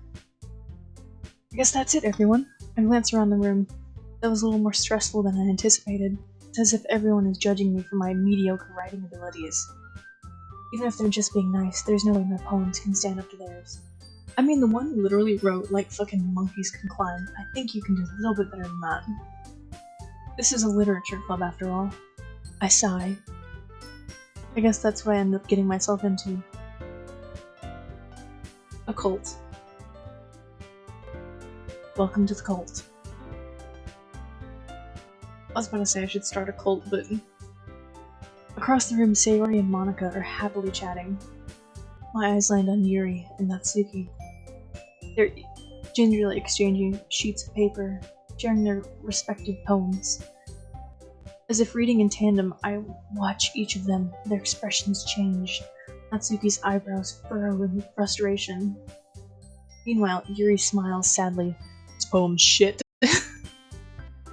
What is with this language? Did you say something? Oh, it's nothing. Natsuki dismissively returns the poem to the desk with one hand. I guess you could say, it's fancy. Thanks. Yours is cute. Cute. Did you completely miss the symbolism or something? I missed the whole point of your poem. It's clearly about the feeling of giving up. How can that be cute?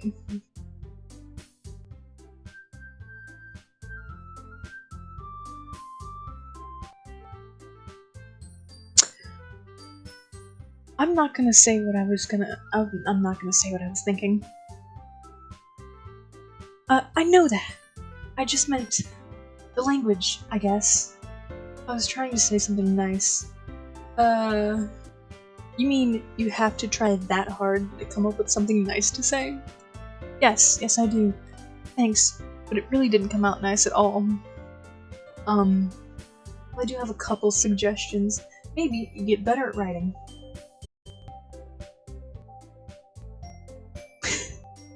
Hopefully they do learn something in school. God forbid they spend the rest of their lives writing this shit. Oh, now she's not open to suggestions either. Damn.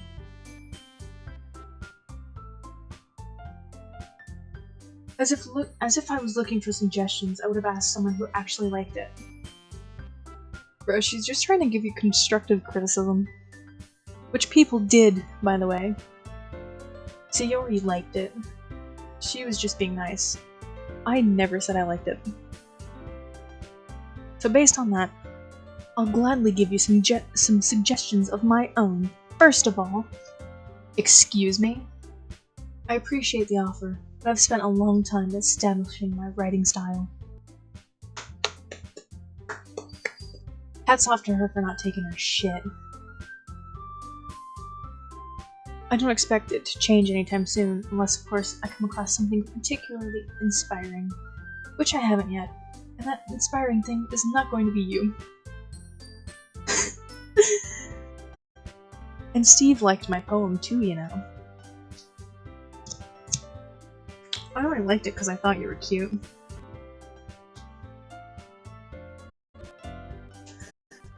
He even told me he was impressed by it. Natsuki suddenly stands up. Oh? I didn't realize you were so invested on trying to impress our new member, Yuri. I'm glad I didn't have to deal with any of this. But now I'm kind of thinking I should join the club. That's not what I... You're just... Yuri stands up as well. Maybe you're just jealous that Steve appreciates my advice more than he appreciated yours. Shit's getting real now. Huh? And how'd you know he didn't appreciate my advice more? I didn't. I'm right here. I'll tell you straight up. I didn't. Are you that full of yourself? Yes. Yes, I am. No.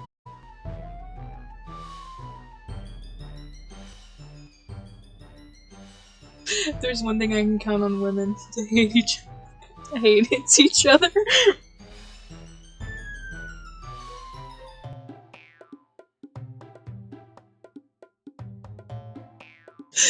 That is awful. You're awful for that. If I was full of myself, I would deliberately go out of my way to make everything I do overly cutesy. Like I did with this fucking setup. Is everyone okay? I'm Johnny Knoxville, and welcome to Jackass. Well, you know what? I wasn't the one whose boobs magically grew a size bigger as soon as Steve started showing up. What?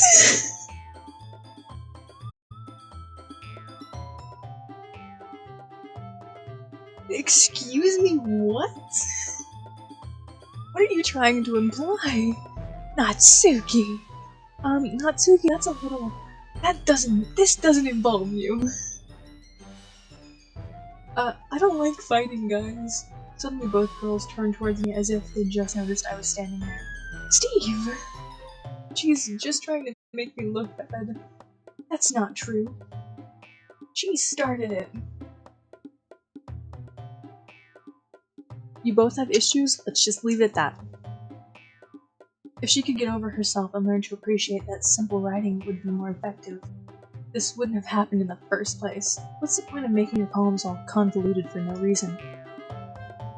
The meaning should jump out at the reader and not force them to figure it out. Help me explain that to her. Okay, well, you both clearly have different opinions on writing. Wait, there's a reason why we have so many deep and expressive words in our language.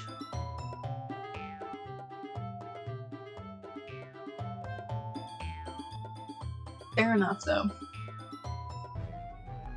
But, okay, he's only in it for the cute chicks. Also, I really fucked up naming that Steve. It's the only way to convey complex feelings and the meaning most effectively. Avoiding them is not only unnecessarily limiting yourself, it's also a waste. You understand that, right, Steve? Well, how did I get dragged into this in the first place? It's not like I know anything about writing, but whoever I agree with is probably going to think more highly of me. So of course that's going to be.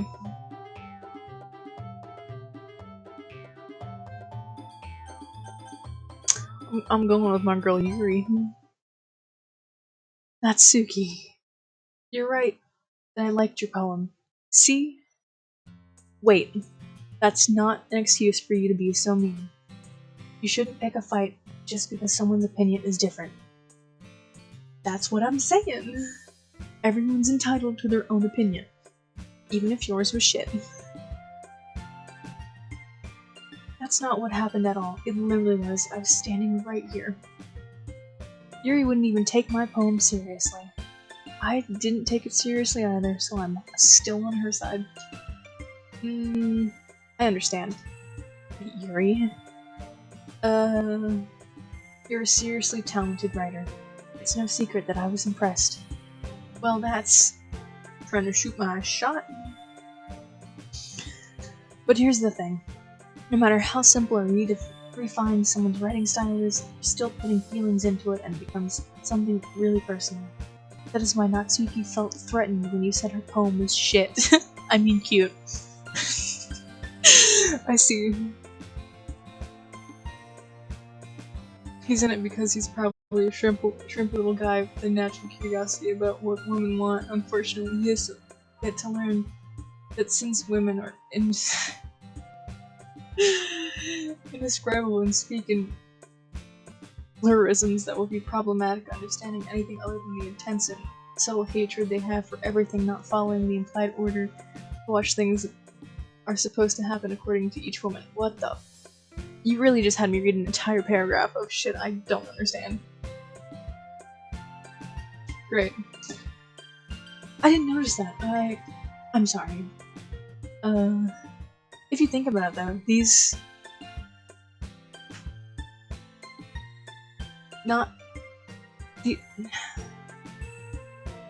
Technically speaking, these aren't like grown-ass like people. These are still like high school students. So also he got guilted into this by being offered a cupcake, so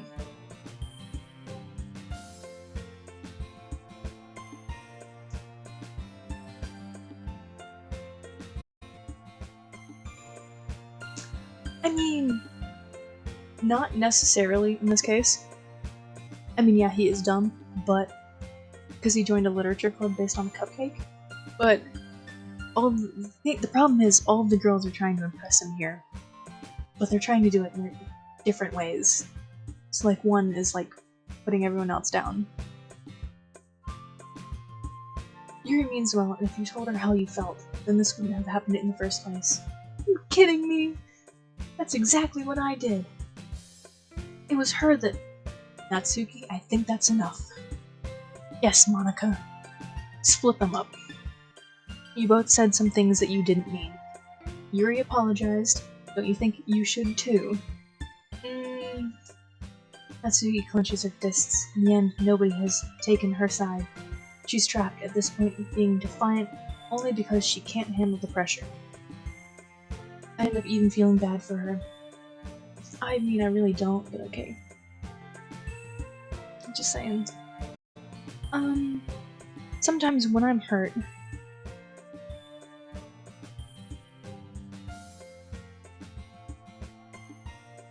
Nah, Steve, it's true. Sigma anime power is hidden, and the dating sim is all about unleashing it upon the world for total global domination. I can assure you that's not what happens. But you'll see. Sometimes when I'm hurt, it helps to take a walk and clear my head. Sayori says... Sayori, she doesn't need to. You know what? I'm going to do that. It'll spare me from having to look at all your faces right now. Without warning, Natsuki snatches her own poem up from the desk and storms out. On her way out, she crumples up the poem in her hands and throws it in the trash. Natsuki. She really didn't need to do that. I look across the room. Yuri has her chin buried in her hands while she stares down at her desk.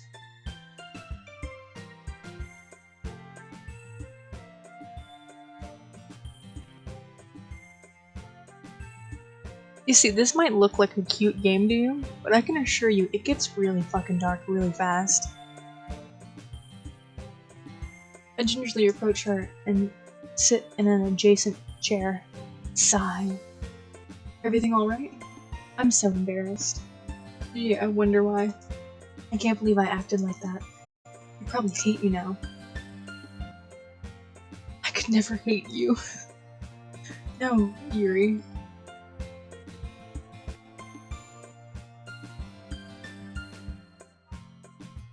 How could anyone not have gotten frustrated after being treated like that? You handled it as well as anyone could. I don't think any less of you. Well... Alright, I believe you. Thanks, Steve. You're too kind. I'm thankful to have you a part of this club now. It's nothing. One more thing. That one thing Natsuki said. About, you know... I would never do anything so shameful. Oh, is she talking about the fucking tits thing? So, what thing did Natsuki say? I'm pretty sure it's about her tits. Well, never mind that. Definitely about her tits. I'm going to make some tea. Good idea. I'll make enough for more than one person, okay? Yeah. Okay, everyone. My cat is like freaking out now. It's just about time for us to leave. How do you all feel about sharing poems? Fantastic. It was a lot of fun. Well, I'd just say it was worth it. It was alright. Well, mostly.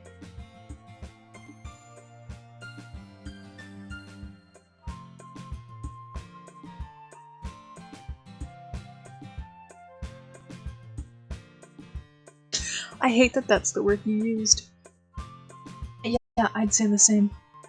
It was a neat thing to talk about with everyone. Awesome. In that case, we'll do the same thing tomorrow. Maybe you learn something from your friends too. So your poems will turn out even better. Why the fuck are we writing more poems? I think to myself. I did learn a little bit more about the poems everyone likes. My fucking headset is slipping off my head.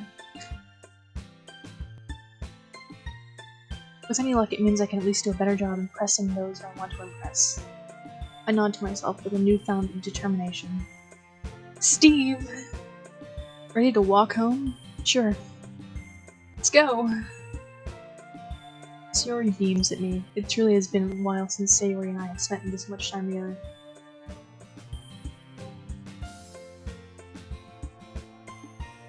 You know, I wouldn't know. I don't pay attention to what goes on in Japan, or really any other... Take that back. The only thing I've paid attention to is the fact that fucking Boris Johnson resigned. And that's in the UK. can't really say I'm not enjoying it either. Sayori, about what happened earlier. What do you mean?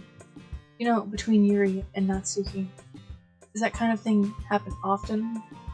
No. That's really the first time I've ever seen them fight like that. I promise they're both wonderful people. You don't hate them, do you?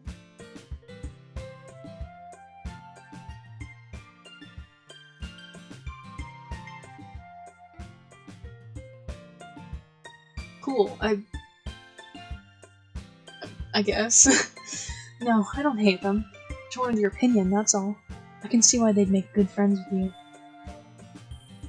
You know, Steve, it's nice that I get to spend time with you in the club, but I think seeing you get along with everyone else is what makes me the happiest. I think everyone really likes you too. Except that one bitch. That one bitch fucking hates me. Every day is going to be so much fun. In a fucking club. It looks like Sayori still hasn't caught on to the kind of situation I'm in. Sure, being friends with everyone is nice, but I'm only in it for the... Never mind. Does it really need to stop there? Well, we'll just have to see what the future holds. Trying to get some... Never mind. I pat Sayori on the shoulder. I said that more to myself than to her, but it's easy to use Sayori as an internal monologue sometimes. Okay, yeah, let's do this. Great. I get to write another poem. We're gonna start with the word explode. This is the first one I saw.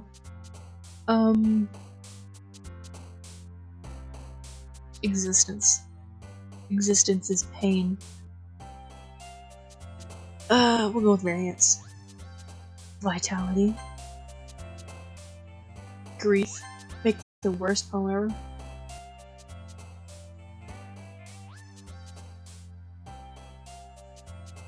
Another paragraph of shit I'm gonna have to read.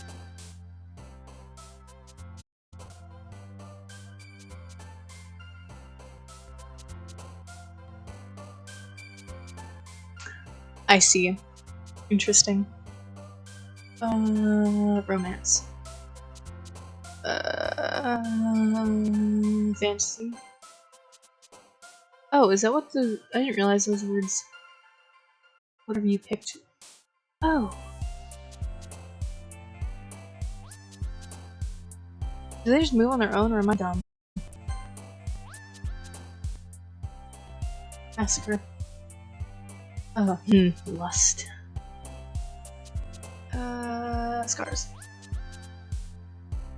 I don't know why that was her word, but okay. Anime. Graveyard. Anxiety, something I deal with every single day I wake up. Inferno. Disaster. Fear. Agonizing. What kind of poem is this gonna turn into? Death. Hurt. Another day passes and it's time for the club meeting already. I've gotten a little more comfortable here over the past couple of days. Entering the club room, the usual scene greets me. Hi, Steve. Yo, Sayori. Looks like you're in a good mood today. I'm just still not used to you being in a club, that's all. You know, you're the one that dragged me here. I see. It's a pretty simple thing for you to get you in a good mood. I guess it's always the simple things with you anyway. Speaking of which, I'm kind of hungry. Will you come with me to buy a snack? No. That's not like you at all. I have my reasons. Why don't we take a look at your purse? Why did that come out of nowhere? Why is that all of a sudden? No reason, really. Just wanted to look at it. Read the contents of your purse. This is secretly a robbery.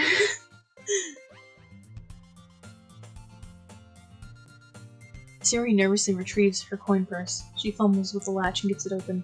Then she turns it upside down and lets its contents spill onto the desk. Only 2 small coins fall out. I knew it. I can see right through you. Was she trying to get me to buy shit for her? That's not fair. How did you even know? It's simple. If you had enough money in the first place, you would have bought a snack before coming into the club room. So either you're not hungry and want an excuse to take a walk, or you plan to conveniently forget that you had spent all your money so that I would lend you some. There's one more thing. You're always hungry. Damn, he's just being rude. And so that only leaves the one option. I give up. Don't make me feel guilty. If you feel guilty, that means you deserve to feel guilty. I don't 100% agree with that, because I have times where I feel extremely guilty for fuck knows what reason. Yuri suddenly giggles. I didn't notice that she was listening in. Her face is in her book as always. I wasn't listening or anything. Clearly you were. It was just something in my book. Yuri! Tell Steve to let me borrow some money. Is that all I'm good for? Are you saying that because Steve's a man, he should give you money? Is that all I'm good for? I'm offended. Don't get me involved like that, Sayori. Besides, you should only buy what you can responsibly afford. I kinda agree with that, being entirely honest. And frankly, after playing mischievous little stunt like that, your suffering is fair enough retribution. I didn't mean that. I got too absorbed in my book. Aha.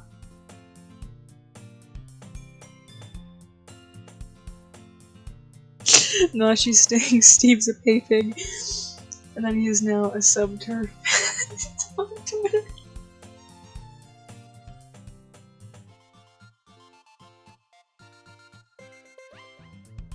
It amazes me that those things exist. Like, not even gonna lie, it amazes me that pay pigs exist. I really like when you speak your mind, Yuri. It doesn't happen much, but it's a fun side of you.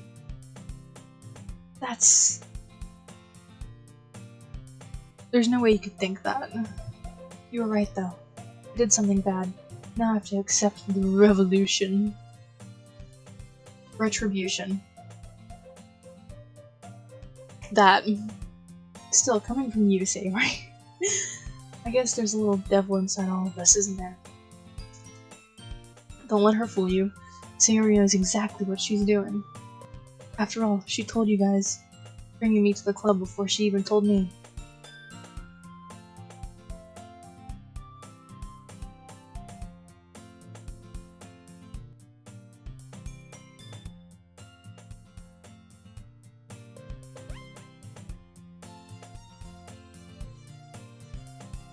Every day, the male species shocks me even more. Amazes me. You wouldn't have come here if it weren't for the cupcakes, so I had to trick Natsuki into making them. Come on, give me more credit than that.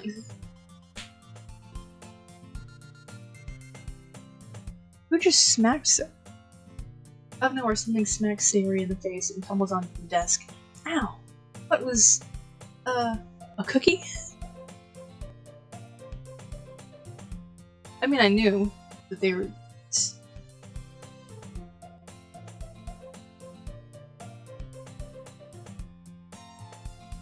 I knew.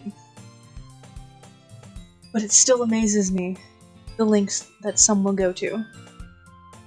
Also, why the fuck did she just get smacked in the face with a cookie? Sure enough, it's a giant cookie wrapped in plastic. Sayori glances around. Is this a miracle? Because I paid my restitution. Retribution. Actually, that one almost worked.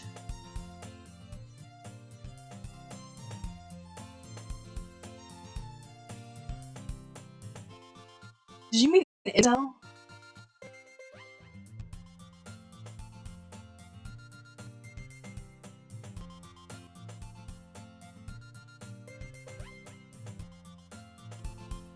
Like...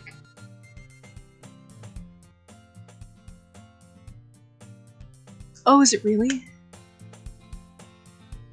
I had no fucking clue that the word incel was a banned word. That's stupid. How is the word incel banned, but not vagina? Interesting. It's gonna- okay, that makes sense.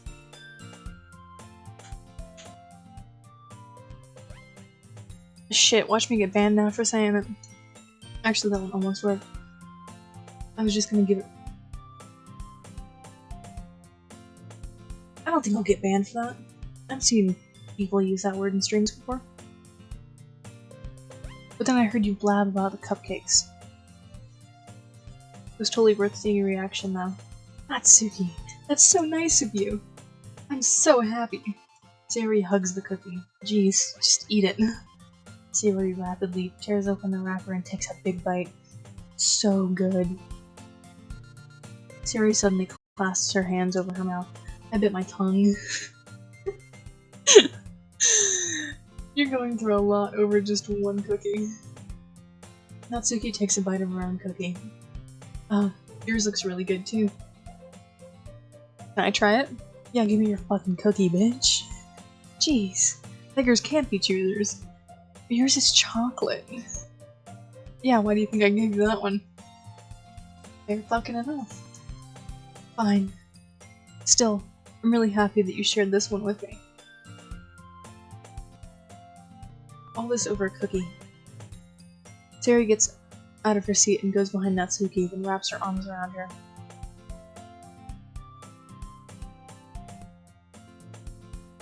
Jeez. I get it. Cookie still in hand. Natsuki reaches up to nudge Sayori off her. Bruh. Sayori suddenly leans down and takes a bite of Natsuki's cookie. Smooth. Real smooth. Hey! Did you seriously just do that? Uh-huh. Mouthful. Sayori trots away to safety. Yuri and I laugh as well. Jeez, you're such a kid sometimes. Monica, can you tell Sayori? Natsuki glances around. Monica isn't in the club room. What happened to Monica? Ugh. Where's Monica anyway? Good question. No fucking clue. Have any of you heard anything about her being late? Not me. Yeah, I haven't either. That's a bit unusual. Hope she's okay. Of course she's okay. She's Monica. She probably just had something to do today. She's pretty popular after all. You don't think she has a... I wouldn't be surprised. Either a date or another club. She's probably more desirable than all of us combined. I don't know what you're talking about. That's true. Excuse me? Suddenly the door swings open. Sorry, I'm super sorry. There you are. Didn't mean to be late. We're only like, what, 10 minutes into this meeting? I hope you guys weren't worried or anything. Monica chose the club over her boyfriend after all. You're so strong-willed. Boyfriend? What on earth are you talking about? Monica quizzically glances at me. Never mind that. What held you up anyway? The cool girl is the fucking president. Well, my last period today was study hall. To be honest, I kinda just lost track of time. That makes no sense, though. You would have heard the bell ring at least. I must not have heard it since I was practicing piano. Piano? Fun fact, I can play piano. I wasn't aware you played music as well, Monica. I don't really. I kinda just started recently. Great. It's always fun to pick up new hobbies. I've always wanted to learn piano. It is pretty fun. That's so cool. You should play something for us, Monica. That's... Monica looks at me. Maybe once I get a little bit more better, I will. Yay! That sounds cool. I'd also look forward to it. Is that so? In that case, I won't let you down, Steve.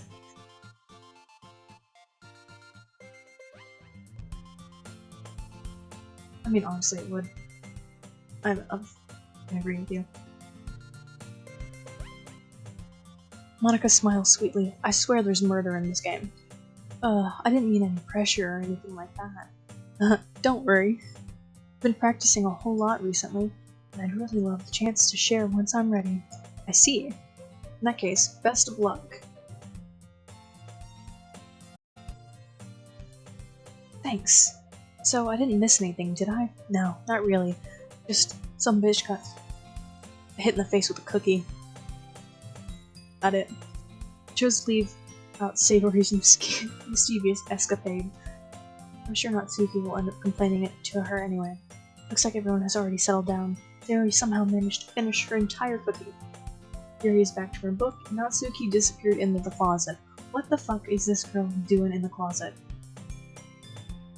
Every single time she's in the goddamn closet. Which I mean like same, but... Hey Yuri. I suddenly noticed that Yuri is reading a different book than the one we've been reading together. Sorry, I didn't mean to interrupt. No. I was just kind of waiting for you. If that's the case, why do we go ahead and get started? Yes, let's. Actually, I have a request. Do you mind if I make some tea first? What is up with this girl and tea? Not at all. Thanks very much. There's one thing that can make my reading time here any better. It's a nice cup of tea. Not to mention yourself as well. Yuri stands up and makes her way to the closet. What the fuck is going on in the closet?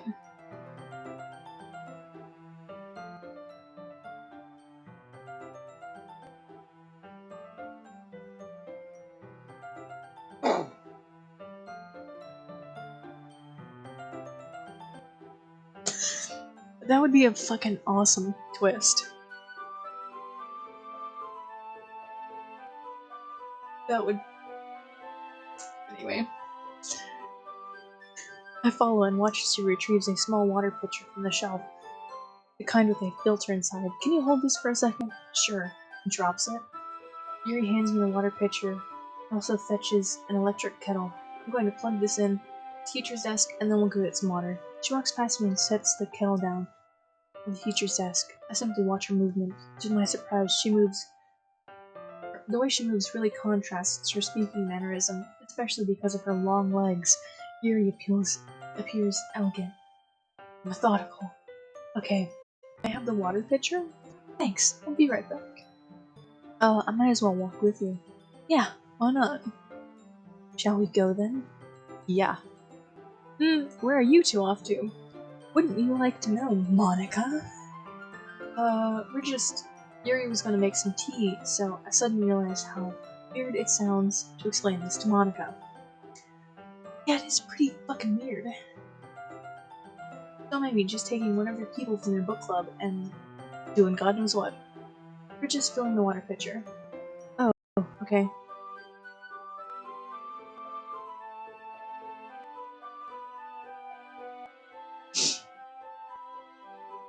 Okay. Sorry, I was just a bit curious. That's a kind of one-person job, isn't it? That's...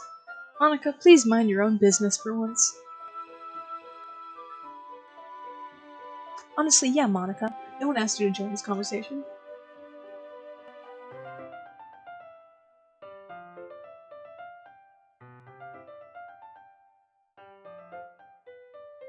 Plot twist, Steve's a fucking thick baddie. Badass.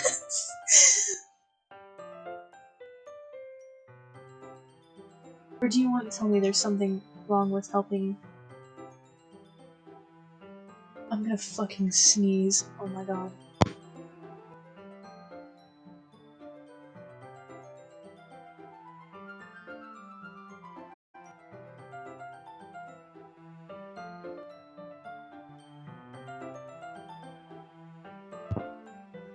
I think I sneezed out the rest of my brain cells with that one.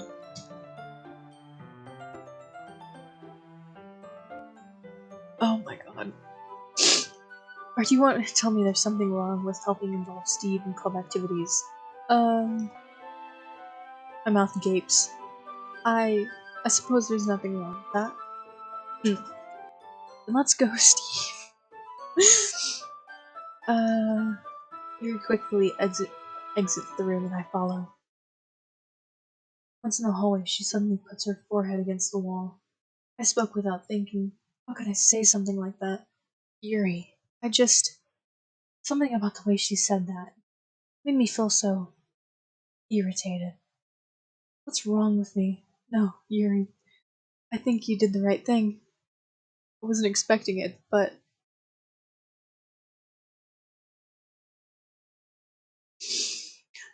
it's not right for Monica to just judge people like that.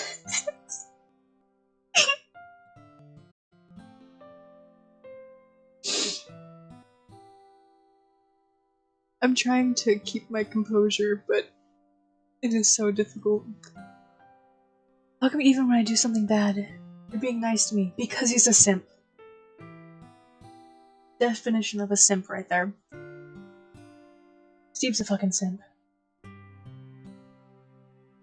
Biggest fucking simp. Because I'm a fucking simp. Nothing that you do is as bad as you make it seem in your head. Nobody's perfect. Steve, shut the fuck up, you massive simp. We have emotions, and we can't always hide them anyway. But you always amplify things in your head. Your mind turns a light rain shower into a hurricane. Damn, he's better at poetry than I thought. No. Wouldn't you hate me for something as terrible as that? Why would I hate you? Can't hate someone for having emotion. Jesus Christ.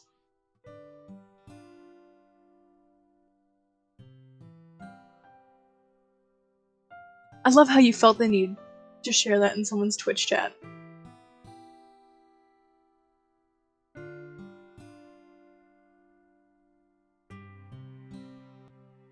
Interesting.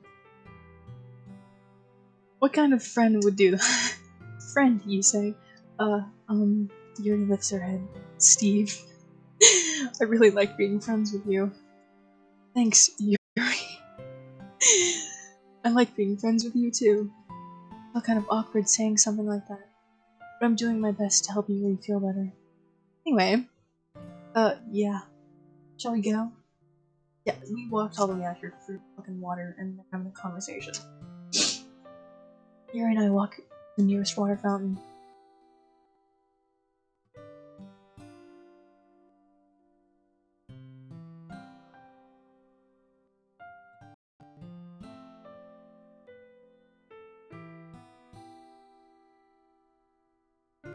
What's funny about this is I thought I turned that off. Once we fill up the water pitcher, we return to the classroom. Steve, you like oolong tea? I mean, it's not my favorite. I prefer fucking Irish breakfast tea, but I guess. Or Darjeeling. Yeah. Anything is fine. Very well. Yuri sets the temperature on the kettle to 200 degrees. Now it's time to get the teapot. Now it's time to get pot.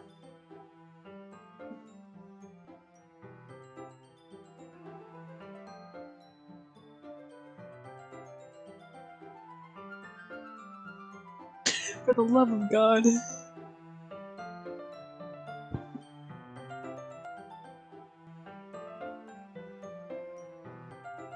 I thought I turned the bot off. Because I was having issues with it yesterday. It was like fucking muting people for like 30 seconds just for saying one thing. Of course, I shouldn't do any less when I'm making tea for others. Even if I'm not an expert on tea or anything. Yeah, I had someone raid me yesterday, and they were trying to send like a raid message, and it muted all of them. So I thought I turned it off. That's why I'm confused on why it said something. In case it'll be even more. In that case, you'll be even more impressed. Perhaps I will. Yuri fetches. It wasn't even like a hate raid, it was just a normal ass raid. Because I was playing Dead Space. And the bot was just not having it. Yuri fetches the teapot and begins measuring the tea leaves. To my surprise, she even starts humming a little to herself. Must be in a good mood now. Is that so?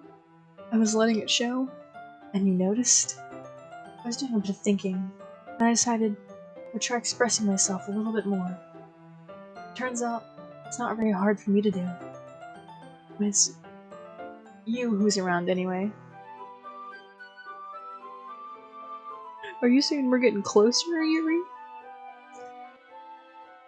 That's great, Yuri. Just don't push yourself too much. You're always worrying about me, Steve. It's very endearing.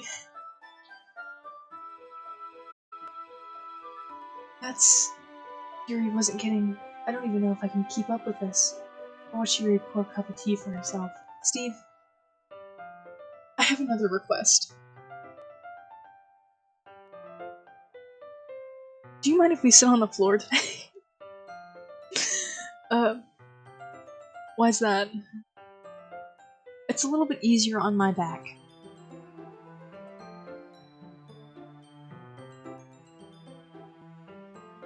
Maybe, just maybe, your back wouldn't hurt if that wasn't your fucking posture right now.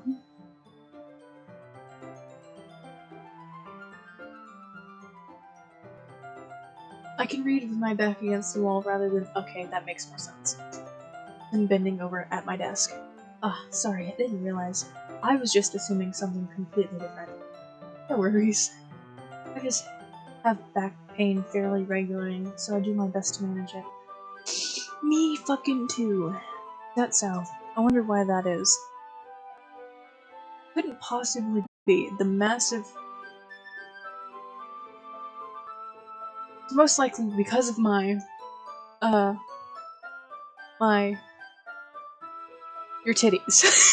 Your posture, right? Always hunched over like that while reading. Definitely not your titties. Yes. I have a terrible reading posture. So that's why we should sit on the floor. Fair enough. I'll go ahead and get the book. I retrieve the book from my bag. I have some chocolate as well. It's a bag of small chocolate candies that I kept hidden from Sigori's candy radar. Take it, since it'll go well with the tea. Yuri and I sit against the wall, teacups at our sides.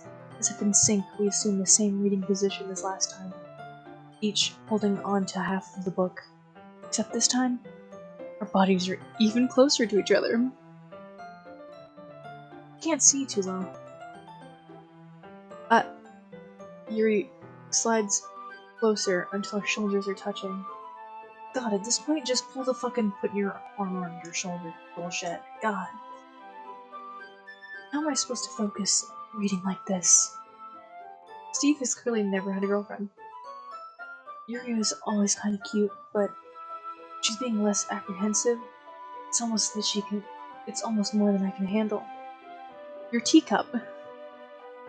Yuri hands me my teacup, holding it with the hand. It's not holding the book.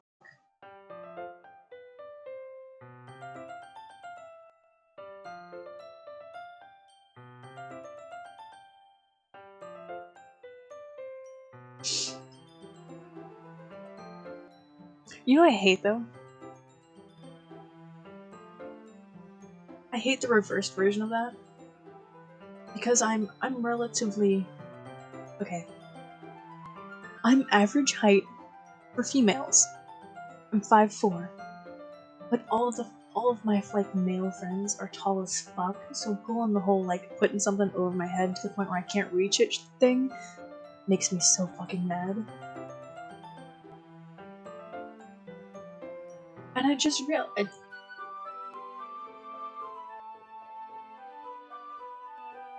I don't know how to— I don't know how to take that now.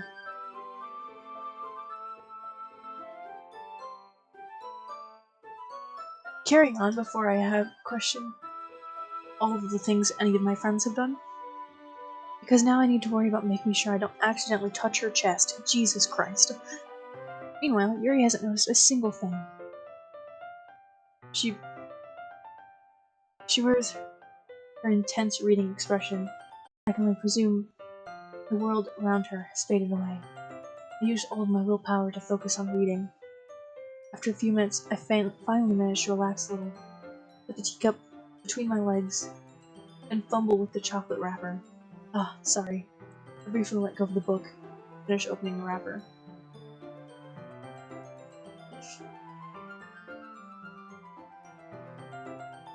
I mean, but it honestly kind of starting to sound like it. You can have as much as you want. That's okay. I won't take any. Are you sure? Well, I touch it. If I touch it, it might get smudges on the pages. You're right.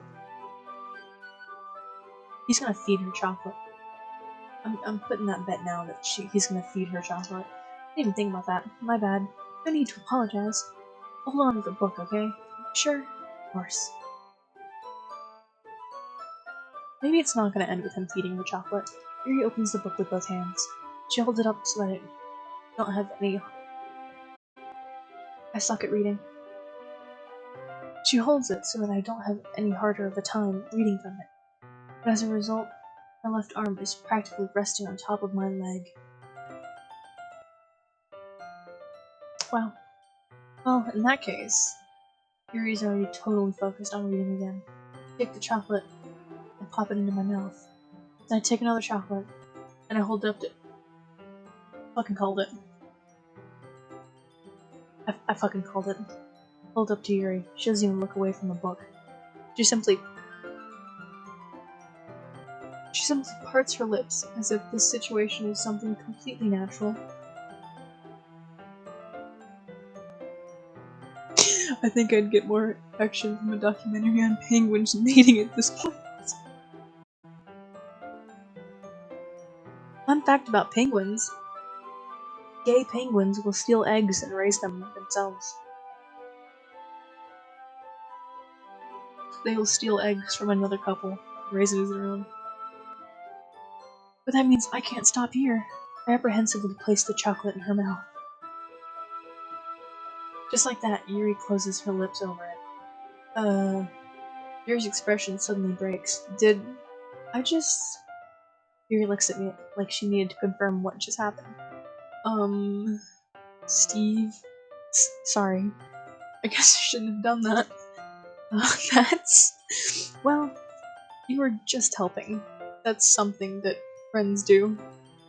Totally not shooting my shot right now. Right? I mean, not really in this kind of context, but... Yeah, that's all it was. Yeah, we'll just agree. We're just friends.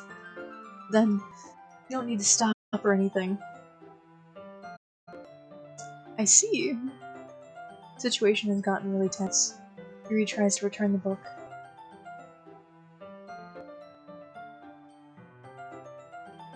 Oh my god.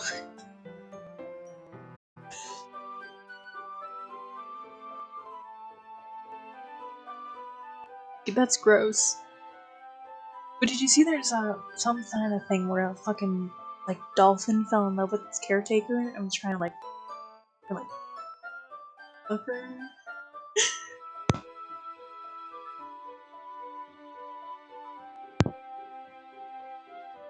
It was very educational, I bet. Oh god. Yuri tries to return the book, but I can tell just by her expression that she can't focus now. My heart is pounding. I nervously take another chocolate between my fingers. This time, Yuri's eyes meet mine. How did it even come to this?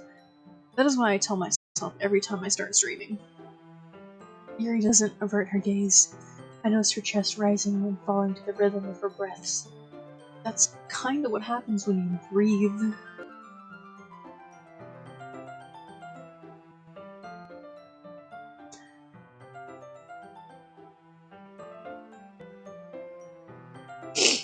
We're getting into a whole different side of things. I raise my arm. Like before, Yuri parts her lips. It's different this time. Take the chocolate and place it in her mouth. Feel her hot breath on my fingers. Jesus Christ. Okay, everyone. God damn it, Monica.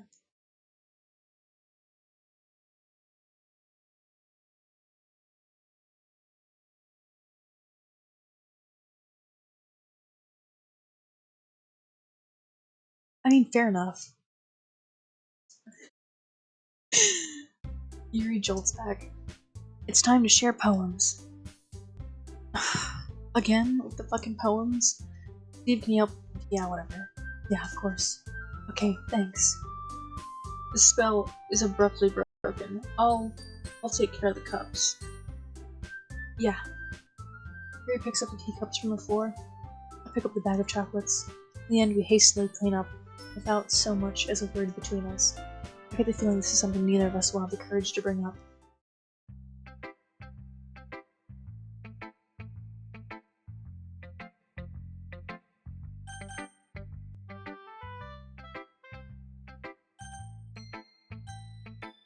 You already know who I'm picking. Let's see what you've written for today. Yuri just stares at the poem with a surprised expression on her face. Do you like it? I wrote about fucking murder and like suicide and dark shit like that. Steve, this one might be even better than yesterday's. How did you even pick up on this so quickly? I just talked about murder.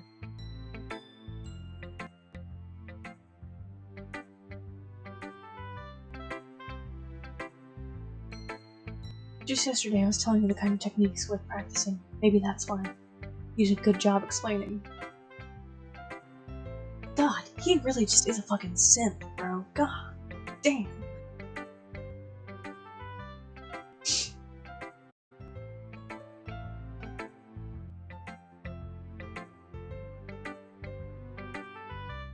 By teacher's assistant, do you mean like teacher's assistant that's also a student? Or like a fucking grown-ass teacher's assistant? Because there's two different kinds.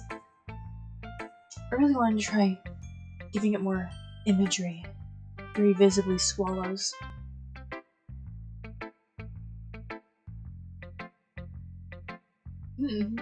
So she's not a quitter. Even her hands appear sweaty. I'm not used to this. Used to what? I don't know. It's fine, take your time. I'm gonna sneeze again.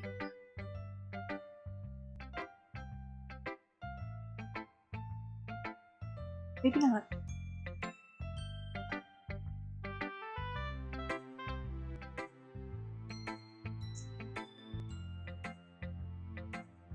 I feel like I have to sneeze. But it's not like coming out.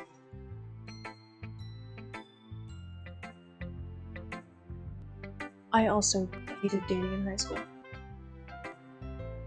was not great for me. It's fine, take your time. Yuri breathes and collects her thoughts. I know that Yuri likes to think before she speaks, so I offer that patience to her. Yeah. Just being appreciated like this, I guess. This probably sounds really stupid, but seeing someone motivated by my writing just makes me want to shoot myself. Really happy. Never mind. Are you saying you've never shared your writing before? Yuri nods.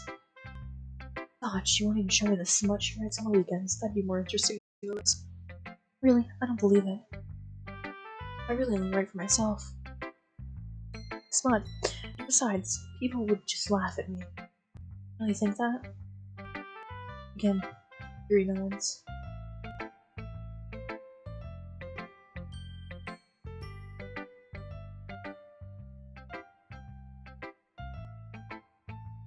How is incel a banned word but heroin isn't? Even when you're close friends? Yuri doesn't quite respond to that. I wonder why. Anyway, you wanna share a poem you wrote today? Yeah, I do. If it's with you. I cannot fucking read this to save my life. It happened in the dead of night while I was... The fuck does any of this say? My god, I genuinely cannot read this.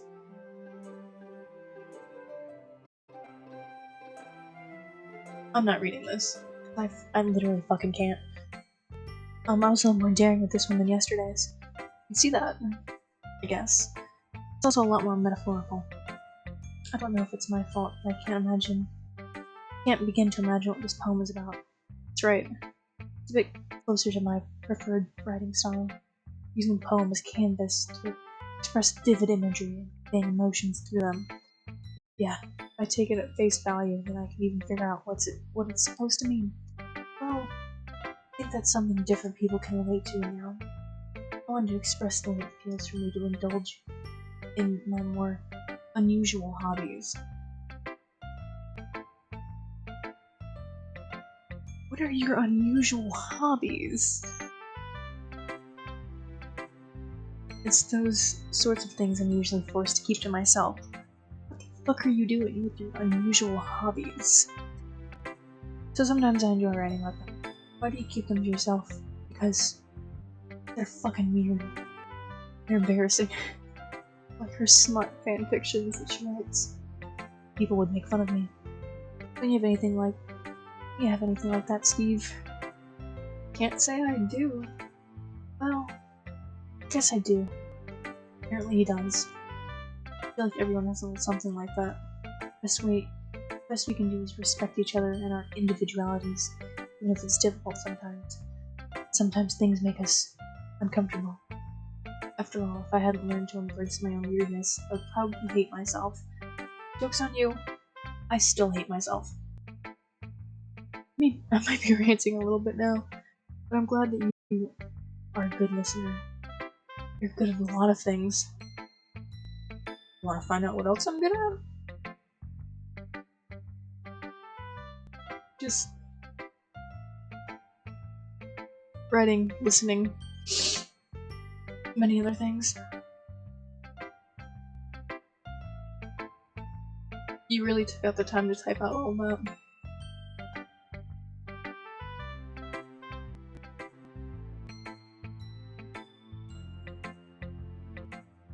I'm impressed with your dedication to that. Thank you. Now I'm going to proceed to read this entire thing. It happened in the dead of night while I was slicing bread for a guilty snack. My attention was caught by the stuttering of a raccoon outside my window. That was, I believe, the first time I've noticed my strange tendencies as an unordinary human. I gave the raccoon a piece of bread. I saw a raccoon literally the other day in my back porch. On my back porch, not in my back porch. I gave the raccoon a piece of bread, my subconscious, well aware of the consequences. Well aware that a raccoon is fed will always come back for more. The enticing beauty of my cutting knife was the symptom, my bread, my hunger.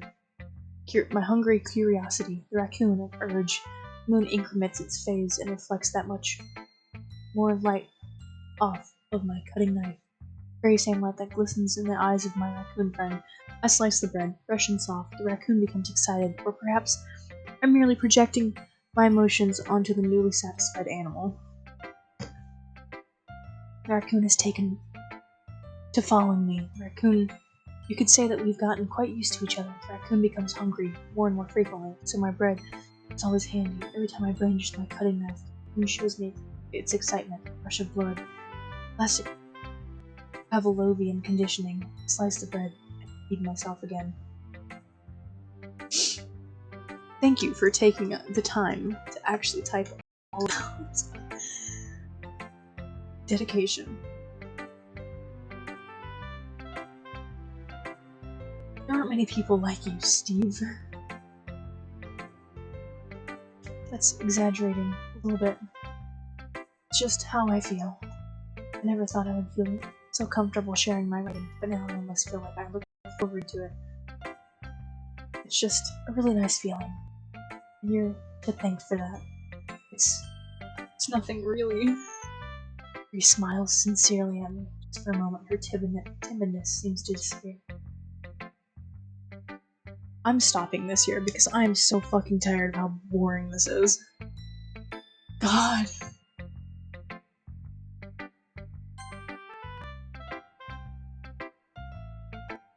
Damn, this is like... I don't even fucking know how long this game is, but fuck.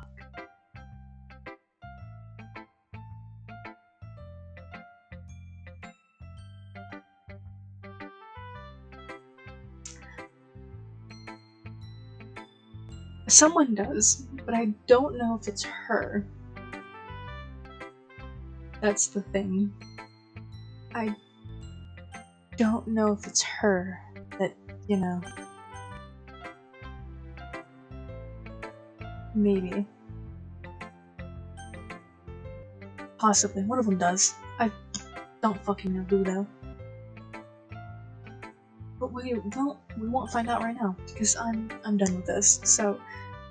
Well, I'm done with it for now. Have a good evening, I guess.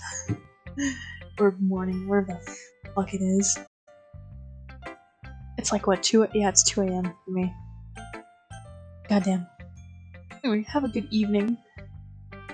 I hope you enjoyed this boring-ass fucking game. And goodbye.